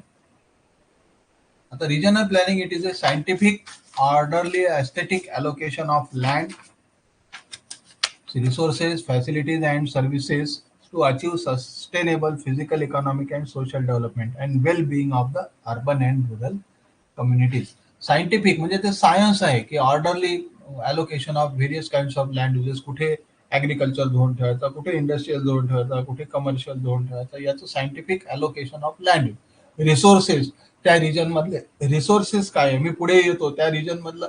मुळात रिजनल प्लॅनचं ऑब्जेक्टिव्ह ते आहे की याच्यानंतर मी ऑब्जेक्टिव्ह येतो की रिसोर्सेस, त्याचे how to mobilise the resources in the region is the basic object of the regional planning. ते रिसोर्सेस कसे मोबिलाइज करायचे, त्या रिसोर्सचा मॅक्सिमम वापर कसा करायचा, हे सगळं एक म्हणजे इकॉनॉमिक ग्रोथ त्या रिजनची कशी होईल आहे, इंडस्ट्रीज आणून वेगवेगळ्या इंडस्ट्रीजचं अलोकेशन कुठे करायचं, त्या इंडस्ट्रीजला रोड नेटवर्क किंवा बाकी इन्फ्रास्ट्रक्चर कसं प्रोव्हाइड करायचं, फॅसिलिटीज कशा द्यायच्या, सर्व्हिसेस कशा द्यायच्या. This is what the exactly the regional planning. आणि त्या सगळ्या माध्यमातून sustainable physical economic social development. Sustainable म्हणजे शाश्वत विकास, दीर्घकाळ किंवा चिरकाळ टिकणारा विकास, तात्पुरता विकास करून चालणार नाही, सस्टेनेबल डेव्हलपमेंट अचीव्ह करायची. And well being of the urban and rural communities. सगळ्यात शेवटी रिजनल प्लॅन हा याच्यासाठी करतो की and well being of the urban and rural communities. फक्त अर्बन एरियाचंच चांगलं गुड प्लॅनिंग व्हावं किंवा हे व्हावं असं नाहीये. अर्बन आणि रुरल दोघांचाही समतोल विकास साधला जावा, हे रिजनल प्लॅनिंगचं मुख्य उद्दिष्ट आहे. सर्वांनी लक्षात घ्या की महात्मा गांधींनी भारत स्वतंत्र झाल्यानंतर म्हटलं होतं की खेड्यांचा विकास करा. खेड्यांचा विकास हा महत्वाचा आहे. भारत कृषी प्रधान देश आहे. जोपर्यंत खेड्यांचा विकास होत आहे तोपर्यंत आपल्या देशाचा खरा विकास होणार नाही. त्याच्यामुळे खेड्यांचा म्हणजेच रुरल कम्युनिटीचा सुद्धा विकास होणं आजच्याही प्रेझेंट सिनारिओ मध्ये सुद्धा तितकंच गरजेचं आहे. फक्त थोडक्यात मी तुम्हाला सांगतो, फार आपल्याला वेळ नाहीये. प्रेझेंट सिनारिओ मध्ये सुद्धा नुकत्याच पॅन्डेमिक सिच्युएशन मध्ये आपण हे सगळ्यांनी ऑब्झर्व केलेलं आहे की पॅन्डेमिक सिच्युएशनचा सगळ्यात जास्त झटका या जिथे हाय डेन्सिटी टाउन्स आहे किंवा मेट्रो सिटीज आहे तिथे खूप मोठ्या प्रमाणामध्ये बसला, परंतु छोटी छोटी ग्रामीण शहरं किंवा ग्रामीण भागात याचा झटका बसला नाहीये. लक्षात घ्या. ठीक आहे, वेगळा विषय येतो, परंतु सांगणं माझं काम आहे. Then will go to the concept of regional planning. What exactly the concept of the regional planning? Regional planning is an accepted method for perspective planning of the large area. मी तुम्हाला आधीच सांगितलं की लार्ज एरिया, याच्यात broad level planning आहे आणि large area cover केला जातो. जसं आता तुम्ही बघितलं की मुंबई MMR चा प्लॅन बघितला, NCR चा बघितला, 2-2, 4-4 स्टेट त्याच्यामध्ये आहे. बिमारू मध्ये बघितले 4-4 स्टेट्स त्याच्यामध्ये, की ब्रॉड लेवल पर्स्पेक्टिव्ह प्लॅन आहे तो. जे काही छोटा लेवलचा किंवा मायक्रो लेवलचा प्लॅन तो नसतो. Then second, region is a unit where socio-economic disparities will be seen in a close context. हे मी तुम्हाला आता सांगितलं की बिमारू रिजन मध्ये जे काय पॉवर्टी चा गरिबी असलेला किंवा हे असलेला आहे, इकॉनॉमिकली बॅकवर्ड रिजन किंवा मेडिकल फॅसिलिटीज नसलेला रिजन किंवा एज्युकेशन फॅसिलिटीज नसलेला रिजन, सेम कॅरेक्टरिस्टिक असलेला region. The concept of regional planning, it shall provide a linkage between the rural and urban area. दोन मध्ये जे आता मी सांगितलं की अर्बन अँड, आपला रिजनल प्लॅनचा उद्देशच तो आहे की what is regional plan, it should provide a well being of urban and rural communities. आणि ते त्यांचं जर वेल बिईंग प्रोव्हाइड करायचं असेल वी हॅव टू, दोन्ही कम्युनिटीमधलं अर्बन आणि रुरल मध्ये, तर there must be a proper linkage between urban and rural areas. ते प्रॉपर लिंकेज असल्याशिवाय हा रिजनल प्लॅनिंग होऊ शकणार नाही. It should be capable of providing the economic stability, त्या प्रदेशाची आर्थिक उन्नती होणं हे सुद्धा रिजनल प्लॅनचा एक कन्सेप्ट मध्ये आपल्याला विचारात घ्यावं लागतंय. Object and need of the regional planning, की why we prepare the need. This is also part of your syllabus. Type of region, various types of need for the regional planning, object of regional planning, all these are the part of the your syllabus. आता object and need of the regional planning म्हणजे काय ते बघूया. Optimum utilisation of the resources in the region आणि economic growth of the region. हे दोन काही प्रश्न विचारला की what is the object and need of the region. तर optimum utilisation of resources in the region हे उत्तर पहिल्यांदा आलं पाहिजे किंवा सांगता आलं पाहिजे. रिसोर्सेस, त्या त्या प्रदेशाचे रिसोर्सेस काय आहे. आता again we will go back की तुम्हाला रिसोर्सेस ऑफ द रिजन म्हणजे मी तुम्हाला जे फंक्शनल क्लासिफिकेशन रिजनचं सांगितलं, टाईप ऑफ रिजन सांगितलं. टाईप ऑफ रिजन, औरंगाबाद हा टुरिझम रिजन होता, त्यानंतर जालना रिजन इंडस्ट्री रिजन होता, त्यानंतर रत्नागिरी कोस्टल रिजन होता. ते कोस्टल रिजन म्हणजे कोस्टलची रिलेटेड ऍक्टिव्हिटी त्या रिजनचा रिसोर्स आहे. रत्नागिरीचा रिसोर्स आहे, औरंगाबादचा रिसोर्स हा टुरिझम रिसोर्स आहे, अमरावती नाशिकचा ॲग्रो रिजन आहे, तिथे ग्रेप्स काय आहे किंवा अजून काय टेक्स्टाईल आहे, तो त्या रिजनचा रिसोर्स आहे. मग त्या रिसोर्सचं ऑप्टिमम युटिलायझेशन कसं करता येईल. सो हे ऑब्जेक्ट आहे रिजनल प्लॅनिंगचं. आणि economic growth of the region, त्या रिजनची ह्या सगळे विचारात घेऊन, त्या रिजनचा तो रिसोर्स विचारात घेऊन त्या रिजनची इकॉनॉमिक ग्रोथ कशी करता येईल हे मुळात रिजनल प्लॅनिंगचं ऑब्जेक्ट आहे. हे विचारात घ्या. त्या त्या रिजन मधील रिसोर्सेस विचारात घेऊन त्या रिसोर्सेसचं ऑप्टिमम युटिलायझेशन, ऑप्टिमम म्हणजे जास्तीत जास्त वापर, त्या प्रदेशात जो काय रिसोर्स आहे त्या रिसोर्सेसचा जास्तीत जास्त वापर करणं आणि त्या प्रदेशाची इकॉनॉमिक ग्रोथ, आर्थिक उन्नती करणं हे रिजनल प्लॅनचं ऑब्जेक्ट आहे. या उदाहरणार्थ थोडक्यात तुम्हाला आता सांगतो की जरा डोळस यांनी आपण सगळं आजूबाजूला चौकडे बघितलं नजरेने, तर ओडीओपी नावाचं एक गव्हर्नमेंट ऑफ इंडियाने 2019 और 20 मध्ये आय थिंक स्कीम काढलेली आहे ऍग्रिकल्चर डिपार्टमेंटने. ODOP, one district one product. आता या अंतर्गत प्रत्येक जिल्ह्याचं एक प्रॉडक्ट गव्हर्नमेंट ऑफ इंडियाने आयडेंटिफाय करून दिलं. उदाहरणार्थ Nagpur is the orange, Chandrapur Bhandara paddy आणि राईस, औरंगाबाद मका, नाशिक ग्रेप्स, अकोला चना डाळ. तर अशा पद्धतीने हे ऍग्रिकल्चर प्रॉडक्ट गव्हर्नमेंट ऑफ इंडियाने आयडेंटिफाय करून दिलं. तर याच्या मागचा उद्देश एक आहे की नागपूरमध्ये समजा ऑरेंज जास्तीत जास्त तयार होतात, तर ऑरेंजचं संपूर्ण मार्केटिंग, नागपूरमध्ये तयार होणारा ऑरेंज हा परदेशात कसा जाईल याच्यासाठी काय काय आपल्याला करावं लागेल, कसं मार्केटिंग करावं लागेल, कशी वन विंडो सिस्टीम करावं लागेल, त्याच्यासाठी दळणवळणाच्या सुविधा काय करावं लागेल आहे, एअरपोर्ट डेव्हलप करून कार्गो हब कसं करता येतील आहे, किंवा एक्सप्रेस वे डेव्हलप करून, जसा नागपूर मुंबई समृद्धी महामार्ग तो डेव्हलप झाला की त्याच्यातनं कमीत कमी वेळात त्या ह्याच्यातनं माल कसा पोहोचू शकेल आहे. So this is what the optimum utilisation of the resources. आणि याच्या माध्यमातून त्या प्रदेशाची आर्थिक उन्नती किंवा इकॉनॉमिक ग्रोथ ही कशी होऊ शकेल. So this is what the economic growth कशी होईल. किंवा साखर कारखाने, किंवा नाशिकच्या बाबतीत बोलायचं झालं तर वायनरीज आहे, ग्रेप्स इज द नाशिकचं प्रॉडक्ट त्यांनी आयडेंटिफाय केलेलं आहे. वाशिमसाठी ऑइल सीड केलेले आहे. तर जर वायनरीचा उद्योग डेव्हलप करायचा असेल तर त्यांना आपल्या रिजनल प्लॅन तयार करत असताना ह्या पद्धतीने how we provide the infrastructure to them, marketing कसं त्याचं करता येईल आहे. This is what the economic growth of the region त्या ह्याच्यातनं करता येईल आहे. पश्चिम महाराष्ट्रात साखर कारखाने आहे, साखर कारखान्यांच्या माध्यमातून शुगर केन किंवा शुगरचं जे प्रॉडक्ट आहे त्याचं मार्केटिंग, त्याच्या ह्याच्यातनं निघणारे बाय प्रॉडक्ट, मळीपासून निघणारं ते आता आपण त्याचा फ्युएल म्हणून उपयोग करतो आहे. या सगळ्या गोष्टींसाठी मग त्याच्यासाठी लागणाऱ्या इंडस्ट्रीज, त्याच्यासाठी लागणारं ॲन्सिलरी ऍक्टिव्हिटी, ह्या सगळ्या तयार करणं म्हणजे this is the main object of the regional planning. Then the improved pattern of human settlement and industrial location. म्हणजे improved pattern of the human settlement म्हणजे ज्या ठिकाणी इंडस्ट्रियल डेव्हलपमेंट होणार आहे त्या ठिकाणी न्यू टाउन प्रपोज करणं, त्याच्यानंतर एकच पर्टिक्युलर शहर किंवा एकच पर्टिक्युलर गावाची डेव्हलपमेंट न होता बॅलन्स डेव्हलपमेंट त्या रिजन मधल्या गावांची व्हावी, ह्यासाठी प्रयत्न करणं. दिस इज ऑल्सो द म्हणजे रिजनल इम्बॅलन्स काढून टाकणे. म्हणून मग improved pattern of human settlement म्हणजे एकच शहर किंवा एकच गाव विकसित नाही झालं पाहिजे, तिथेच सगळ्या फॅसिलिटी दिल्या तर नॅचरली सगळं मायग्रेट तिथे होतील. एकाच ठिकाणी शिक्षणाच्या सोयी दिल्या तर तिथेच होईल आणि बाकीच्या प्रदेशातली गावं ही मागासलेली राहतील. तसं होऊ नये म्हणून प्रत्येक गावांमध्ये सोयी सुविधा सगळ्या प्रकारच्या द्यायच्या, दळणवळणाच्या सुविधा द्यायच्या, सोशल अम्युनिटीज द्यायच्या, एज्युकेशन, मेडिकल सगळं विथ इन्फ्रास्ट्रक्चर फॅसिलिटी द्यायच्या. म्हणजेच to develop the selected urban settlements with urban infrastructure facilities.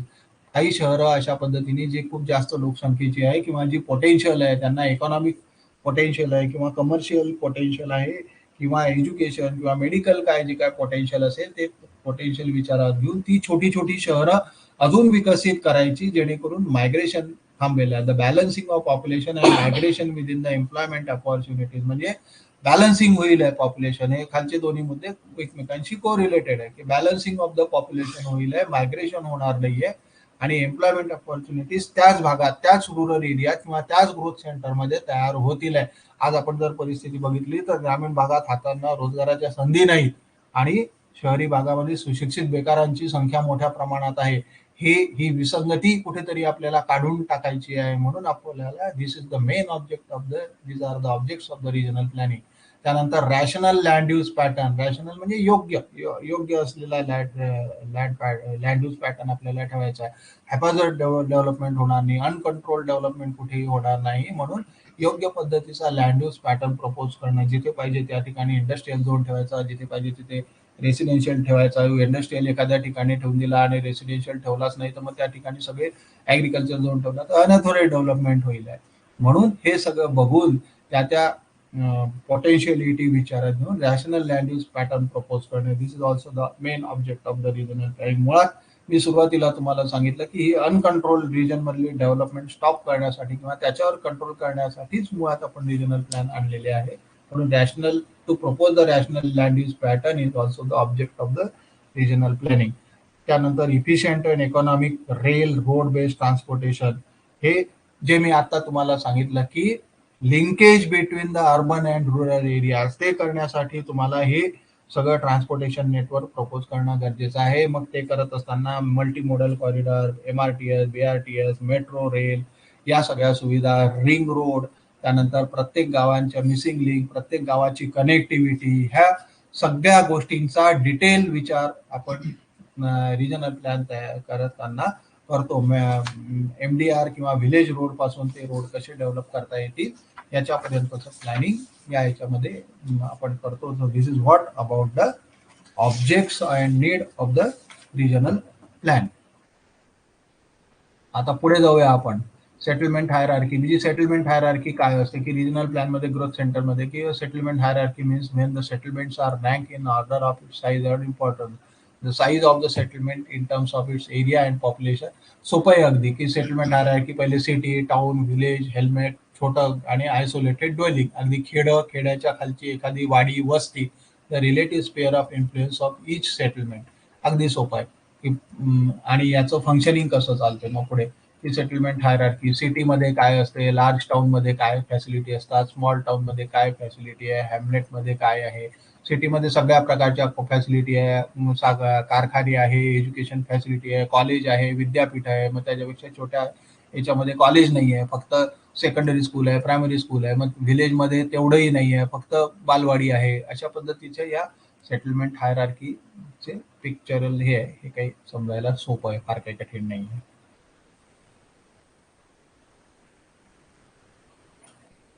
त्यानंतर आता ऍक्ट मध्ये रिजनल प्लॅनच्या प्रोव्हिजन्स काय आहे आणि how to prepare the regional plan ते आता आपण बघूया. तर chapter 2 of the MRNTP act deals with the provision of the regional plan. The important sections of the regional plan are as under. आता हे सेक्शन मी एका याच्यात वाचून दाखवतो आणि मग सेक्शन वाईज आपण थोडंसं पुढे डिटेल जाऊ. सेक्शन 3 आहे एस्टॅब्लिशमेंट ऑफ द रिजन, 4 आहे constitution of regional planning board, 8 आहे power and duties of the board, 9 meeting of the RP board, 10 regional planning committee formation, 13 preparation of RP, 14 contents of RP, 15 submission of RP to government, नंतर 16 आहे procedure to be followed in preparing and sanctioning the regional plan, 17 publication of regional plan, 18 restriction on use of land आणि 20 revision and modification to the regional plan. So this is what all about the हे एवढ्या section मध्ये म्हणजे एक 12-13 section मध्ये पूर्ण regional प्लॅनची procedure दिलेली आहे. 12-13 सेक्शन जरी असले तरी अत्यंत महत्वाचे सगळे सेक्शन आहेत. आपण आता सेक्शन बाय सेक्शन थोडक्यात सगळं बघूया की how the statutory regional plan is prepare. Procedure for the preparation of the regional plan. Establishment of the region. Establish any area by defining its limit to be a region under section 3 by publishing a notification in the gazette. प्रश्न असा विचारला गेला तर उत्तर लक्षात घ्या की पहिल्यांदा रिजनल प्लॅन रिजन डिफाईन होतो का पहिल्यांदा रिजनल प्लॅनिंग बोर्ड डिफाईन होते. तर रिजनल प्लॅनिंग बोर्ड जे आहे ते सेक्शन 4 खाली आपण कॉन्स्टिट्यूट करतो. पहिल्यांदा कुठल्याही एरियाचा प्लॅन करायचा आहे, एका जिल्ह्याचा, समजा औरंगाबाद जिल्ह्याचा प्लॅन करायचा आहे, तर तो सेक्शन 3 खाली तो area by way of public notification in the gadget तो डिफाईन व्हावा लागतो. आणि तो डिफाईन कोण करते, हु डिफाईन्स द रिजन, प्रश्न असा विचारला तर government defines the region. Who defines the region? तुम्हाला कन्फ्यूज करण्यासाठी government defines the region, director of town planning किंवा collector.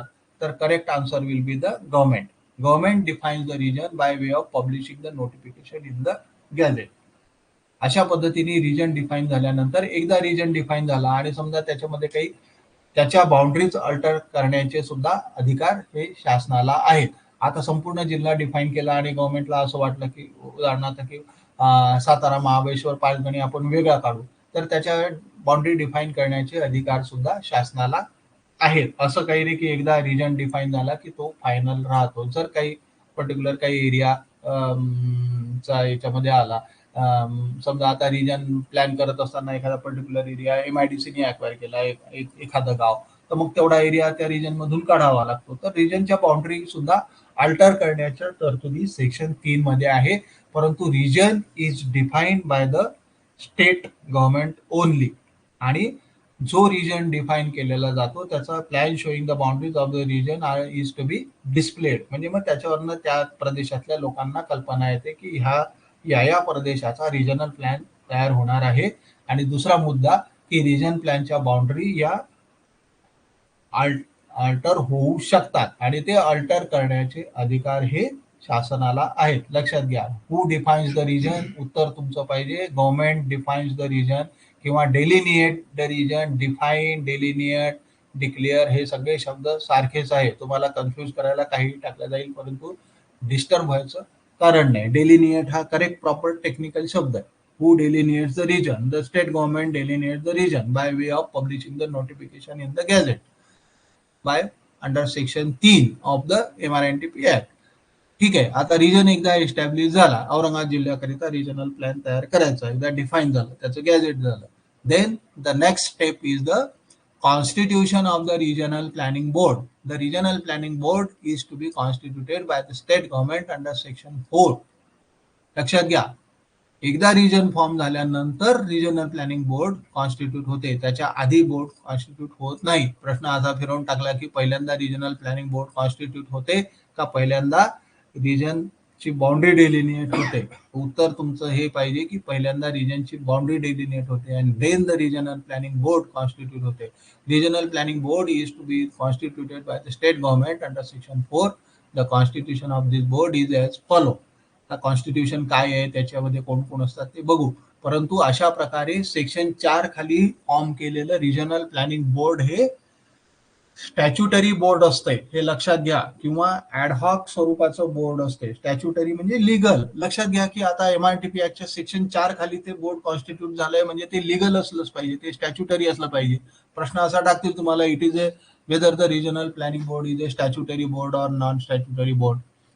Statutory board is the correct answer. किंवा ऍडहॉक बोर्ड. ऍडहॉक बोर्ड म्हणजे ad hoc या शब्दाचा अर्थ आहे तात्पुरत्या स्वरूपातला. आता जसं MACB असते किंवा ST महामंडळ किंवा अशा प्रकारचं ते परमनंट बोर्ड नसते. That is a ad hoc board. Ad hoc board म्हणजे तात्पुरत्या स्वरूपात केलेलं बोर्ड. तात्पुरता म्हणजे जोपर्यंत आपल्याला रिजनल प्लॅन तयार करायचा आहे तो रिजनल प्लॅन तयार करण्यासाठी तयार केलेलं बोर्ड. 5 वर्ष, 6 वर्ष, 8 वर्ष, 10 वर्ष जो काय रिजनल प्लॅन तयार करायला आपल्याला वेळ लागेल त्या वेळेपुरतं केलेलं स्टॅच्युटरी स्वरूपाचं board. It is a statutory board.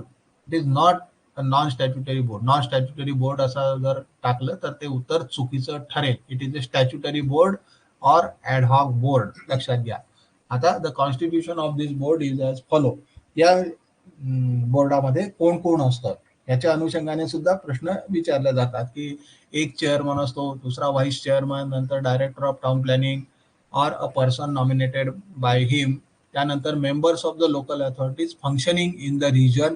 आता members of the local authorities functioning in the region म्हणजे हे काही सगळेच जेवढ्या काही नगरपालिका किंवा महानगरपालिका त्या रिजनमध्ये आहे. उदाहरणार्थ आपण औरंगाबाद जिल्ह्याचा रिजन प्लॅन तयार करायचं ठरवलं आणि औरंगाबाद रिजनमध्ये नगरपालिका आणि महानगरपालिका मिळून एकंदर 11 लोकल अथॉरिटी आहे समजा, धरून चला. तर 11चे महापौर किंवा नगराध्यक्ष हे काही त्याच्यावर मेंबर म्हणून नसतात. तर त्याला सुद्धा गव्हर्नमेंटने लिमिट टाकलेली आहे की only the 4 members of the local authorities functioning in the region. फक्त 14 जण त्याच्यातले त्या रिजनवर मेंबर म्हणून राहू शकतात. Same thing is with the public representative from the two houses of the state legislature, की दोन सभागृह अप्पर आणि लोअर म्हणण्यापेक्षा विधानसभा विधानसभा आणि विधान परिषद मधले औरंगाबाद प्रदेशामध्ये समजा 10 आमदार आहेत, खासदार आहेत, तर आमदार आणि खासदार हे विशेष निमंत्रित असतात आणि अप्पर आणि लोअर सभागृहातल्या 10 लोकांपैकी फक्त हे 4च लोक परत त्याच्यामध्ये असतात. जसं लोकल अथॉरिटी मधले 4 लोक असतात तसेच दोन्ही हाऊस मधले फक्त 4च लोक त्याच्यामध्ये असतात. त्यानंतर person having special knowledge or practical experience related to town planning, transport, agriculture, industry, म्हणजे एक्सपर्ट पीपल याच्यामध्ये असतात की वेगवेगळ्या क्षेत्राचं ज्ञान असलेले लोक, transport, agriculture, industry, education, medical या विविध विषयाची ज्ञान असलेले एक्सपर्ट लोक सुद्धा त्याच्यामध्ये असतात. त्याला सुद्धा लिमिट टाकलेली आहे ऍक्ट मध्ये की ते सुद्धा जास्तीत जास्त 10 लोक आपल्याला घेता येतात, त्याच्यापेक्षा जास्त लोक या बोर्डावर घेता येत नाही. त्यानंतर town planning officer who is the secretary of the regional planning board आणि who is not below the rank of the assistant director of town planning, ADTP पेक्षा खालचा किंवा असिस्टंट डायरेक्टर टाउन प्लॅनिंगच्या खालच्या त्याच्यापेक्षा खालच्या दर्जाचा नसेल असा अधिकारी हा टाउन प्लॅनिंग ऑफिसर हा secretary of the regional planning board म्हणून कार्यरत असतो. तर आता ही लक्षात घ्या की ही अशी बोर्डाची ही कॉन्स्टिट्यूशन आहे. तर अनेक वेळा प्रश्न असा, आणि जर याच्यामध्ये डिफेन्सचा एरिया लागून त्या आरपीच्या एरियामध्ये असेल तर डिफेन्सचे लोक हे विशेष निमंत्रित म्हणून असतात. डिफेन्सचा एरिया हा प्रतिनिधी म्हणून असतो. जर डिफेन्सचा असेल तर आवश्यकतेनुसार त्या डिफेन्सचा माणूस आपल्याला प्रतिनिधी म्हणून घ्यावा लागतो जर असेल डिफेन्सचा एरिया तर तुमच्या रिजन मध्ये, तर नाही तर नॉट नेसेसरी त्याला घ्यायला पाहिजे. लक्षात घ्या ही अशी तरतूद आहे. त्याच्या या अनुषंगाने अनेक वेळा प्रश्न मग तुम्हाला विचारला जातो की एवढं मोठं रिजनल प्लॅनिंग बोर्ड आपण कॉन्स्टिट्यूट करतो आणि प्रश्न विचारला जातो की हु प्रिपेअर्स द रिजनल प्लॅन. प्रश्न टाकतात मग director of town planning, state government, town planning officer आणि रिजनल प्लॅनिंग बोर्ड. बरेच लोक टाउन प्लॅनिंग ऑफिसर लिहून टाकतात. 100% उत्तर चुकीचं आहे. एवढं मोठं बोर्ड आपण सेक्शन 4 खाली कॉन्स्टिट्यूट करतो, तर regional planning board prepares the regional plan. This should be the correct answer. बाकी किती काही ऑप्शन टाकले तर काही विचार करायची गरज नाही. इथे लिहिलेलं आहे town planning officer, development plan कोण तयार करते असा जर प्रश्न विचारला तर नॅचरली आन्सर येईल the development plan. Town planning officer prepare the development plan on behalf of the planning authority. परंतु इथे जर रिजनल प्लॅन कोण तयार करते असं विचारलं तर regional planning board prepare the regional plan. मी जेव्हा पुढे आपल्याला ड्युटीज अँड फंक्शन्स मध्ये सांगेल तेव्हा ते अजून तुम्हाला क्लिअर होईल की ऍक्ट मध्ये ड्युटीज अँड फंक्शन मध्ये दिलंय. लक्षात घ्या, नाहीतर हमखास उत्तर टाउन प्लॅनिंग ऑफिसर तुम्हाला कन्फ्युज करण्यासाठी टाकलं जाते आणि 90% लोक town planning officer prepare the regional plan असं लिहितात. करेक्ट उत्तर RP is prepared by the regional planning board. किंवा याच्यातलं कुठलंही who prepare the region plan, chairman, vice chairman, director असं टाकतील आहे. आणि चौथा ऑप्शन आरपी बोर्ड, तर चेअरमन थोडी प्रिपेअर करतो, व्हाईस चेअरमन थोडी प्रिपेअर करतो. RP board prepare the regional plan. So this is, and that is again I am repeating, that is a statutory board, RP board, ad hoc board. Powers and duties of the board section 8 मध्ये दिलेले आहे. What are the powers and duties of the board? Section 8 हे म्हणतो की to carry out the survey of the region and to prepare report of the survey so carried out, to prepare an existing land use map and such other map as may be necessary for the purpose of preparing a regional plan. आणि third बघा, to prepare a regional plan. Section MRTP act मध्ये दिलेलं आहे duties and functions of the board मध्ये section 8 मध्ये to prepare a regional plan, to perform any other duty, to function as a supplemental incidental. Interview मध्ये प्रश्न असा टाकला जाईल, हे तिन्ही ऑप्शन टाकले जातात. To carry out the survey of the region and prepare report on the survey so carried out, to prepare existing land use plan and to prepare a regional plan. हे 3 ऑप्शन आणि चौथं none of above. उत्तर पाहिजे हे तिन्ही पण तयार करतो किंवा ऑल ऑफ अबाऊ. चौथा ऑप्शन टाकतील ऑल ऑफ अबाऊ किंवा ए बी बी सी याच्यातलं एक खरं आहे, दुसरं खोटं आहे, तिसरं खरं आहे, व्हॉट एव्हर इट मे बी. पण हे तिन्ही चारी हे powers and duties of the board हे सगळ्यांनी लक्षात घ्या की carry out survey of the region is also the duty of the regional planning board. to prepare existing land use map is also the duty of the RP board, and to prepare a regional plan is also the duty of the RP board, and to perform any other duties and functions supplemental to all these above activities. So अत्यंत महत्वाचं आहे की what are the duties of the board, असं जर प्रश्न याच्यावर आला तर उत्तर करेक्ट देता आलं पाहिजे. These are the duties of the RP board: to carry out survey of the region, to prepare ELU किंवा existing land use map, and to prepare a regional plan. हे काही फारसा महत्वाचा सेक्शन नाही. Meeting of the RP board त्या कधी घ्यायच्या, काय घ्यायचा, चेअरमन अब्सेंट असला तर कोणी घ्यायचा वगैरे, जस्ट टू तुम्हाला माहित असावं म्हणून की चेअरमन अब्सेंट असलं तर व्हाईस चेअरमन घ्यायचे. मीटिंग मधले ऑल इश्यूज रेकॉर्ड करायचे आणि ते सर्वांना सर्क्युलेट करायचे वगैरे वगैरे. ऍडमिनिस्ट्रेटिव्ह पार्ट आहे, फार काही महत्वाचा नाही. सर्वेज ऑफ द रिजन हे अतिशय जे ड्युटीज अँड फंक्शन्स मध्ये दिलेलं आहे, तर ते surveys of the region as per the Rule 5 of the Regional Planning Board, Rule 67, Regional Planning Board shall have to carry out the different types of survey before preparation of the regional plan. And board shall publish a notice under section 137 regarding its survey and preparation of the existing land use map. And such survey may be divided into following 3 broad categories.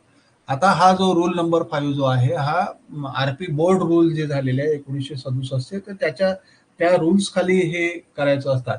लक्षात घ्या की MRNTP act is a primary legislation आणि rules is a secondary legislation. तुम्हाला शिकवले असतील मॅडमने वेगवेगळे rules, RP board rules वगैरे, टीपी स्कीमचे रूल्स किंवा डेव्हलपमेंट चार्जेसचे रूल. तर त्या रूलच्या 5 खाली आरपी बोर्ड रूल 1967 जे झालेले आहे त्या रूल 5च्या खाली प्रत्येक गोष्ट काही ऍक्ट मध्ये पूर्णपणे डिटेल आउट स्पेल आउट केलेली नसते. आरपी रूल्स जे आहेत MRNTP खाली तयार झालेले, लक्षात घ्या act is a primary legislation आणि त्या ऍक्ट खाली तयार झालेले रूल्स जे असतात, even UDCPR is also a secondary legislation. लक्षात घ्या ते त्याच्या खाली तयार झालेली नियमावली आहे, पण act is a primary legislation. तर त्या रूल्स खाली हा सर्वे आपण कॅरी करतो की. आणि board shall publish a notice under section 137 regarding it survey and preparation of existing land use map. Section 137च्या MRTPच्या आपण नोटिफिकेशन पब्लिश करतो त्या प्रदेशामध्ये की असं असं आरपी बोर्ड सेक्शन 4 खाली कॉन्स्टिट्यूट झालेले आहे, सेक्शन 3 खाली अशी अशी आरपी प्रदेशाची बाउंड्री डिफाईन झालेली आहे आणि now the RP board is conducting a survey of the region. तर तुम्ही सर्वांनी त्या रिजन मध्ये आमच्या सर्व लोकांना सर्वे करण्यासाठी सहकार्य करा. अत्यंत महत्वाची तरतूद आहे. या अशा पद्धतीचं नोटिफिकेशन आपण काढल्यानंतर आपल्याला कोणीही अडवू शकत नाहीये सर्वे करण्यासाठी, कोणी त्यांच्या प्रिमायसेस मध्ये जाण्यापासून रोखू शकत नाहीये. अशा प्रकारचं notification empowers the regional planning board and the staff of the RP board. जेव्हा आपल्यासारखे सगळे काम करतो तेव्हा ते एम्पॉवर करते. नाहीतर ते लोक आपल्याला कुठल्याही प्रिमायसेस मध्ये, मोठी एखादी इंडस्ट्री आहे 100-200 एकरची, तुम्हाला आतमध्ये जाऊन त्याची सगळी डिटेल एक्झिस्टिंग लँड यूज सर्वे करताना घ्यायचे आणि त्यांनी आतमध्ये नाही जाऊ दिलं तर हे नोटिफिकेशन आपल्याला कामा पडते की हे बघा हे असं रिजनल प्लॅनिंग बोर्ड कॉन्स्टिट्यूट झालेलं आहे, असं सर्वे करण्याचं डिफाईन केलेलं आहे. त्याच्यामुळे it empowers us to enter into the anybody's private property. So अत्यंत महत्वाची तरतूद आहे. Such surveys may be divided into the following categories. आता ते ब्रॉडली 3 कॅटेगरी त्याच्यामध्ये आहेत: फिजिकल कॅरेक्टरिस्टिक्स, इकॉनॉमिक कॅरेक्टरिस्टिक्स आणि सोशल कॅरेक्टरिस्टिक्स. आता फिजिकल कॅरेक्टरिस्टिक्स म्हणजे नेमकं काय हे थोडक्यामध्ये आता आपण बघूया की फिजिकल कॅरेक्टरिस्टिक्स म्हणजे लँड फॉर्म म्हणजे कसं आहे, बागायत आहे, लँड का जिरायत आहे, फॉरेस्ट लँड किती आहे, पडीत लँड किती आहे, खदानीची जमीन किती आहे, वेट लँड किती आहे, हे सगळं काढणं म्हणजे various types of land form. त्याच्यानंतर क्लायमेटिक कंडिशन त्या प्रदेशाची कशी आहे, सॉइल कंडिशन कशी आहे, नॅचरल व्हेजिटेशन कसं आहे, this all comes under the physical characteristics. त्यानंतर फिजिकल कॅरेक्टरिस्टिक्स मध्ये एक्झिस्टिंग रेल नेटवर्क कसं आहे, रोड कसं आहे, मेट्रो कशा जातात, एक्झिस्टिंग कंडिशन काय आहे, मिसिंग लिंक काय आहे, ह्या सगळ्यांचा अभ्यास, फिजिकल इन्फ्रास्ट्रक्चर त्या प्रदेशामध्ये कसं आहे याचा अभ्यास म्हणजे फिजिकल कॅरेक्टरिस्टिक्सचा अभ्यास. म्हणजे हा सर्वे आपल्याला सगळा करावा लागतो. सगळं डाटा कलेक्शनचं काम हे फार मोठ्या प्रमाणामध्ये करावं लागतं. त्याच्यानंतर इकॉनॉमिक कॅरेक्टरिस्टिक्स म्हणजे activities related with the production, distribution and consumption of the goods and services in the region. जे मी तुम्हाला optimum utilisation of resources in the region जे मेन ऑब्जेक्ट सांगितलं त्याच्याशी रिलेटेड या इकॉनॉमिक कॅरेक्टरिस्टिक्स आहे. Activities related with production, distribution and consumption of the goods and services in the region. त्यानंतर येतो भाग तो सोशल कॅरेक्टरिस्टिक्स आहे. सोशल कॅरेक्टरिस्टिक्स म्हणजे त्या त्या प्रदेशाचं सामाजिक महत्व काय आहे, सांस्कृतिक जीवन कसं आहे, ट्रायबल एरिया असला तर ट्रायबल जीवन त्यांचं कसं आहे, किंवा सोशल अपलिफ्टमेंटसाठी काय करावं लागणार आहे, एखादा पर्टिक्युलर सामाजिक उन्नती करायची असेल तर आता तो समाज कसा मागासलेला आहे, त्याची उन्नती सोशल अपलिफ्टमेंट करण्यासाठी काय करावं लागेल, आता त्याची एक्झिस्टिंग कंडिशन कशी आहे, या सगळ्या गोष्टींचा अभ्यास सोशलॉजी हा विषय असतो अर्बन प्लॅनिंग मध्ये अत्यंत महत्वाचा आहे. लोकांचा सहभाग किंवा लोकांना विचारात घेतल्याशिवाय you cannot do any type of plan, not a regional plan, not development plan or any type of plan. Sociology is अत्यंत महत्वाचा विषय आहे की काही आपण करत असताना आपण आपल्याला वाटते म्हणून काही करू शकत नाही. लोकांना, नागरिकांना, त्या त्या प्रदेशातल्या लोकांना त्यांचा विचार, त्यांचा सहभाग आपल्याला प्लॅनिंग प्रोसिजरमध्ये विचारात घ्यावा लागतो. डेव्हलपमेंट प्लॅन तुम्ही शिकताना तुम्हाला सांगितलं असेल की public participation is how important.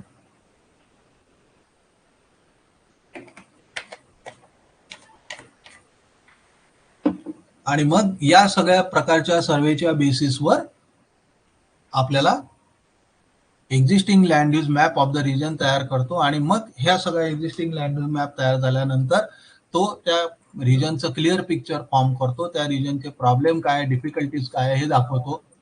Existing settlement pattern कसा आहे, पॉप्युलेशन डिस्ट्रीब्युशन कसं आहे, हे सगळं मग हा सर्वे, हे जे मी आता 3 मेन सर्वे तुम्हाला सांगितले ते सर्वे केल्यानंतर तो आपल्याला याचं क्लिअर पिक्चर देतो. एक्झिस्टिंग ट्रान्सपोर्टेशन नेटवर्क कसं आहे, स्टेटस कसं आहे, टुरिस्ट इंटरेस्ट प्लेसेस कशा दुर्लक्षित आहे, त्या डेव्हलप केल्यानंतर टुरिस्ट वाढतील कसे, इकॉलॉजिकल प्रॉब्लेम काय प्रदेशाचे, हे सगळं झाल्यानंतर आपल्या डोळ्यासमोर क्लिअर पिक्चर, बेस मॅप हा तयार होतो. बेस मॅप तयार केल्यानंतर मग तुम्हाला पुढे पॉप्युलेशन प्रोजेक्शन विचारात घेऊन प्लॅनिंग प्रपोजल तयार करायचे असतात. की पॉप्युलेशन प्रोजेक्शन करताना considering the population growth of the last 5 decades in the region and considering the various population projection method, पुढच्या 20 वर्षांसाठी आपण रिजनची पॉप्युलेशन प्रोजेक्शन डिसाईड करतो. त्याच्या वेगवेगळ्या मॅथमॅटिकल मेथड्स आहेत, त्या मेथड्स विचारात घेऊन पॉप्युलेशन प्रोजेक्शन प्रोजेक्ट होते आणि त्या होरायझन पॉप्युलेशनसाठी प्लॅन, रिजनल प्लॅन तयार होतो. आणि ती पॉप्युलेशन विचारात घेऊन मग आपण प्लॅनिंग प्रपोजल रिजनल प्लॅन मध्ये टाकतो. आता what are the proposals in the regional plan किंवा contents of the regional plan, हे सेक्शन 14 मध्ये दिलेले आहेत बघा. सेक्शन 14 मध्ये या गोष्टी दिलेल्या आहेत की सेक्शन 14 मध्ये contents of the regional plan, the broad contents are as under. हे मी उगाच तुम्हाला नुसते वाचून दाखवण्यात काही वेळ मजा नाहीये, याच्यात वेळ चालला जाईल. हे सगळे सेक्शन 14 मध्ये दिलेले आहे. जस्ट हरिली आणि थोडक्यात वाचू. Allocation of different land uses, residential, industrial, commercial, transportation network, preservation, conservation of historical monument, natural resources, reservation of sites for the new towns. हे अत्यंत महत्वाचं आहे. हे मी तुम्हाला सांगतो की न्यू टाउन्सचं अलोकेशन रिजनल प्लॅन मध्ये असल्याशिवाय आपल्याला कुठेही न्यू टाउन डेव्हलप करता येत नाही. ही अत्यंत महत्वाची हे आहे. MRNTP ऍक्ट तुम्हाला शिकवताना किंवा ज्यांनी कोणी शिकवलं असेल तर त्याच्यात न्यू टाउन्स हा वन्स एखाद्या रिजनल प्लॅन मध्ये जोपर्यंत दाखवलेलं नसते, सिम्बॉलिकली किंवा डेसिग्नेट केलेलं नसते, तोपर्यंत एखाद्या ठिकाणी तुम्हाला न्यू टाउन डेव्हलप करता येत नाही. प्रश्न मग असा एखाद्या वेळेस असा येऊ शकतो की which of the following is, म्हणजे रिजनल प्लॅन मध्ये न्यू टाउन दाखवलेलं असतंय का, तर फक्त ओनली डेव्हलपमेंट प्लॅन मध्ये in which plan the new town reservation of new town is shown, असा प्रश्न आला आणि खाली ऑप्शन दिली तुम्हाला, in which of the following plan the reservation of site for the new town is shown, development plan, regional plan, town planning scheme. तर तुमचं correct उत्तर हे रिजनल प्लॅन पाहिजे. रिजनल प्लॅन मध्येच फक्त न्यू टाउन दाखवण्याची तरतूद आहे. डेव्हलपमेंट प्लॅन मध्ये ते दाखवता येत नाहीये, टाउन प्लॅनिंग स्कीम मध्ये पण दाखवता येत नाही. It to be shown in the regional plan only. आणि ते जोपर्यंत रिजनल प्लॅन मध्ये दाखवलेलं असत नाही तोपर्यंत तुम्हाला न्यू टाउन कुठेही डेव्हलप करता येत नाही. परंतु समजा काल परत गरज निर्माण झाली की आपल्याला काही न्यू टाउन डेव्हलप करायचे आहे, तर ते रिजनल प्लॅन मध्ये आपल्याला सेक्शन 20 खाली मॉडिफिकेशन करून न्यू टाउनचं लोकेशन आयडेंटिफाय करून घ्यावं लागते, सँक्शन करून घ्यावं लागते आणि मगच आपल्याला न्यू टाउन तिथे डेव्हलप करता येतात सिम्बॉलिकली. लक्षात घ्या, हा थोडासा इतर प्लॅन मधला आणि रिजनल प्लॅन मधला हे आहे. कारण मुळात सुरुवातीला मी आता सांगितलं होतं की न्यू टाउन डेव्हलप करण्यासुद्धा सुद्धा 1966ला आपण आरपीच्या प्रोव्हिजन प्रमाणेच न्यू टाउनची सुद्धा अमेंडमेंट केली.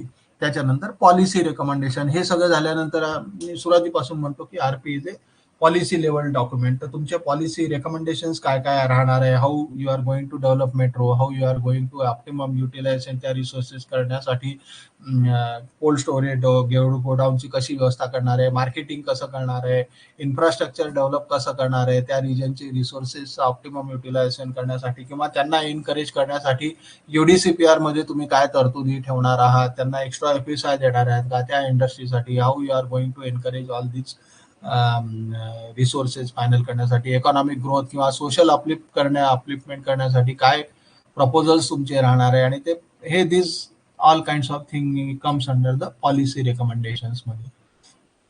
So this is what all about the contents of the regional plan. त्यानंतर publication of the draft regional plan. अशा पद्धतीने रिजनल प्लॅन तयार केल्यानंतर सेक्शन 16 खाली हा प्लॅन पब्लिश होतो. आता या प्लॅन पब्लिश मध्ये हे सगळे मी घेतलेलं आहे, ऍक्ट मधलंच घेतलेलं आहे. 4 बुलेट पॉइंट आहे. Contents of the regional plan, draft regional plan, the report on existing land use map and survey, map, chart and report explaining the draft regional plan, set of development control regulation and a recommendation to the state government. These are 4 things are the contents of the regional plan. Interview मध्ये हमखास याच्या अनुषंगाने प्रश्न येईल. हे असंच्या असं सगळ्यांनी बघून ठेवा की याच्यातल्या कोणत्या गोष्टी ह्या रिजनल एखादी दुसरी गोष्ट फिरवून टाकल्या जाईल किंवा काढून टाकल्या जाईल. तर व्हॉट आर द थिंग, किंवा 3 पहिले ऑप्शन टाकले आणि ऑल अबाव असं म्हटलं तर ऑल अबाव हे उत्तर करेक्ट पाहिजे, किंवा उत्तर फिरवून टाकले याच्यातले 2च आहे, 2 नाही आहे किंवा 4ही आहे, whatever it may be. परंतु ह्या 4 गोष्टी अत्यंत महत्वाच्या. या all 4 things means the content of the regional plan. Then once the RP is publish it becomes statutory plan. एकदा का रिजनल प्लॅन हा पब्लिश झाला की तो स्टॅच्युटरी प्लॅन बनतो. प्रश्न परत इथे येतो की नुसता RP पब्लिश झाल्यानंतर whether it is a guideline plan, whether it is a advisory plan, whether it is a statutory plan or none of above or all of above. तर उत्तर पाहिजे once the RP is published it becomes a statutory plan. Statutory म्हणजे legal. एवढं मी तुम्हाला सांगितलं. Section 3 खाली region define झाला, section 4 खाली RP बोर्ड कॉन्स्टिट्यूट झालं, सेक्शन 8 खाली रिजनल प्लॅन RP बोर्डच्या ड्युटीज सांगितल्या, त्याच्यानंतर 9 मध्ये RP बोर्डच्या मीटिंग आहे, 10 मध्ये कंटेंट सांगितले, 14 मध्ये कंटेंट सांगितले. अशा पद्धतीने तयार झालेला हा प्लॅन हा स्टॅच्युटरीज प्लॅन असतो. तो काही गाईडलाईन प्लॅन नसतो किंवा ॲडवायझरी प्लॅन नसतो किंवा नॉन स्टॅच्युटरी प्लॅन नसतो. That is a statutory plan. प्रश्न विचारला गेला तर that is a statutory plan असंच उत्तर आलं पाहिजे. त्यानंतर अशा प्रकारे प्लॅन पब्लिश झाल्यानंतर the period for inviting objection suggestion is 4 months from the date of publication of the notice. एकदा का प्लॅन पब्लिश झाला की त्याला 4 महिन्या हरकती सूचनांसाठी पिरियड असतो. हा टाइम पिरियडही लक्षात घ्या. 4 महिने का असतो लॉजिकली विचारात घ्या. डेव्हलपमेंट प्लॅन मध्ये 1 महिना 2 महिने असं काही असतो, परंतु रिजनल प्लॅन मध्ये 4 महिने असतो. तर 4 महिने असायचं कारण हे आहे की रिजन हा मोठा आहे, जिल्ह्यासाठी तो प्लॅन असतो. डेव्हलपमेंट प्लॅन हा लोकल लेवलसाठी असतो, त्याच्यामुळे त्याला टाइम लिमिट कमी असते. तर ऑप्शन असे टाकले जातात 1 महिना, 2 महिने, 3 महिने, 4 महिने. Correct answer will be the 4 months. Under section 10, the objection suggestions received shall be heard by the regional planning committee consisting of the town planning officer and 2 other members of the regional planning board. The town planning officer is compulsory the member of the planning committee. जेव्हा केव्हा ह्या plan publish झाल्यानंतर त्याच्यावर objection suggestions येतात, तर ते objection suggestions आल्यानंतर त्याच्यावर सुनावणी देण्यासाठी रिजनल प्लॅनिंग कमिटी कॉन्स्टिट्यूट केल्या जाते सेक्शन 10 खाली. आणि कमिटीमध्ये टाउन प्लॅनिंग ऑफिसर आणि जे बोर्ड मी तुम्हाला आता एक्सप्लेन केलं त्याच्यातले 2 मेंबर असतात. अगेन लक्षात घ्या की इथे प्रश्न असा टाकला जातो की ऑब्जेक्शन सजेशन वर सुनावणी कोण देते, who gives the hearing to the objection suggestion received. तर उत्तर ऑप्शन टाकले जातात regional planning board, regional planning committee, regional development board, none of above. आता करेक्ट आन्सर काय पाहिजे तुमचं, regional planning committee. Regional planning board नसतंय ऑब्जेक्शन सजेशनला. नॅचरली लक्षात घ्या की कमिटी ही ऑलवेज अ छोट हे असते, बोर्ड हे मोठं आहे, त्याचं अस्तित्व मी तुम्हाला आता इतके सांगितले हे इतके आहे. हे आलेल्या ऑब्जेक्शन सजेशनवर सुनावणी देण्याकरिता कॉन्स्टिट्यूट केलेली छोटी कमिटी आहे. Committee is always a small body, whereas board is always a bigger body. काही वेळा लॉजिक आणि कॉमन सेन्स वापरून उत्तरं द्यायला लागतात, की आज समजा नसेलही तुम्हाला माहिती, ऑप्शन काही पण टाकून देतात. रिजनल डेव्हलपमेंट बोर्ड, कन्फ्युज केलं तुम्हाला. रिजनल डेव्हलपमेंट बोर्ड हे कधी अस्तित्वातच नसतंय.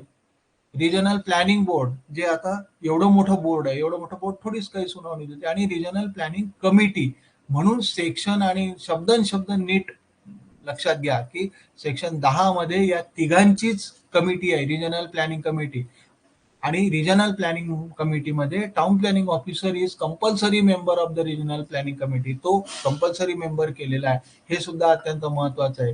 प्रश्न तसाही टाकला जातो की टाउन प्लॅनिंग ऑफिसर हा कंपल्सरी रिजनल प्लॅनिंग कमिटीमध्ये असतो किंवा नसतो, किंवा मॅन्डेटरी आहे नाही आहे, व्हॉट एव्हर इट मे बी. त्यामुळे तेही महत्वाचं आहे की 3च जणांची कमिटी आहे फक्त, त्याच्यातला regional planning town planning officer हा कमिटीतला कंपल्सरी मेंबर आहे, लक्षात घ्या.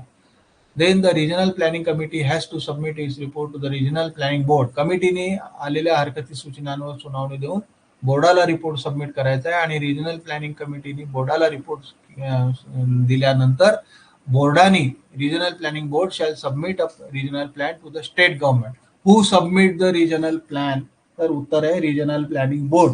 रिजनल प्लॅनिंग बोर्ड हे गव्हर्नमेंटला रिजनल प्लॅन सबमिट करते आणि अंडर 16(4) खाली त्याला अप्रुव्हल देते. Sanction to the regional plan, section 15 खाली त्याला सँक्शन दिलं जाते. The state government may by notification in the official gazette either approve the regional plan without modification or with such modification as may be necessary, or reject the regional plan. So this is what all about the entire regional plan. तर मला असं वाटते अशा पद्धतीने आता आपण इथे थांबूया, की मी एंटायर सँक्शन पर्यंतची रिजनल प्लॅनची प्रोसिजर तुम्हाला सांगितलेली आहे. तर आता ज्यांना कोणाला काही हे प्रश्न असतील तर त्यांनी विचारावे. मी थांबतो आता इथे.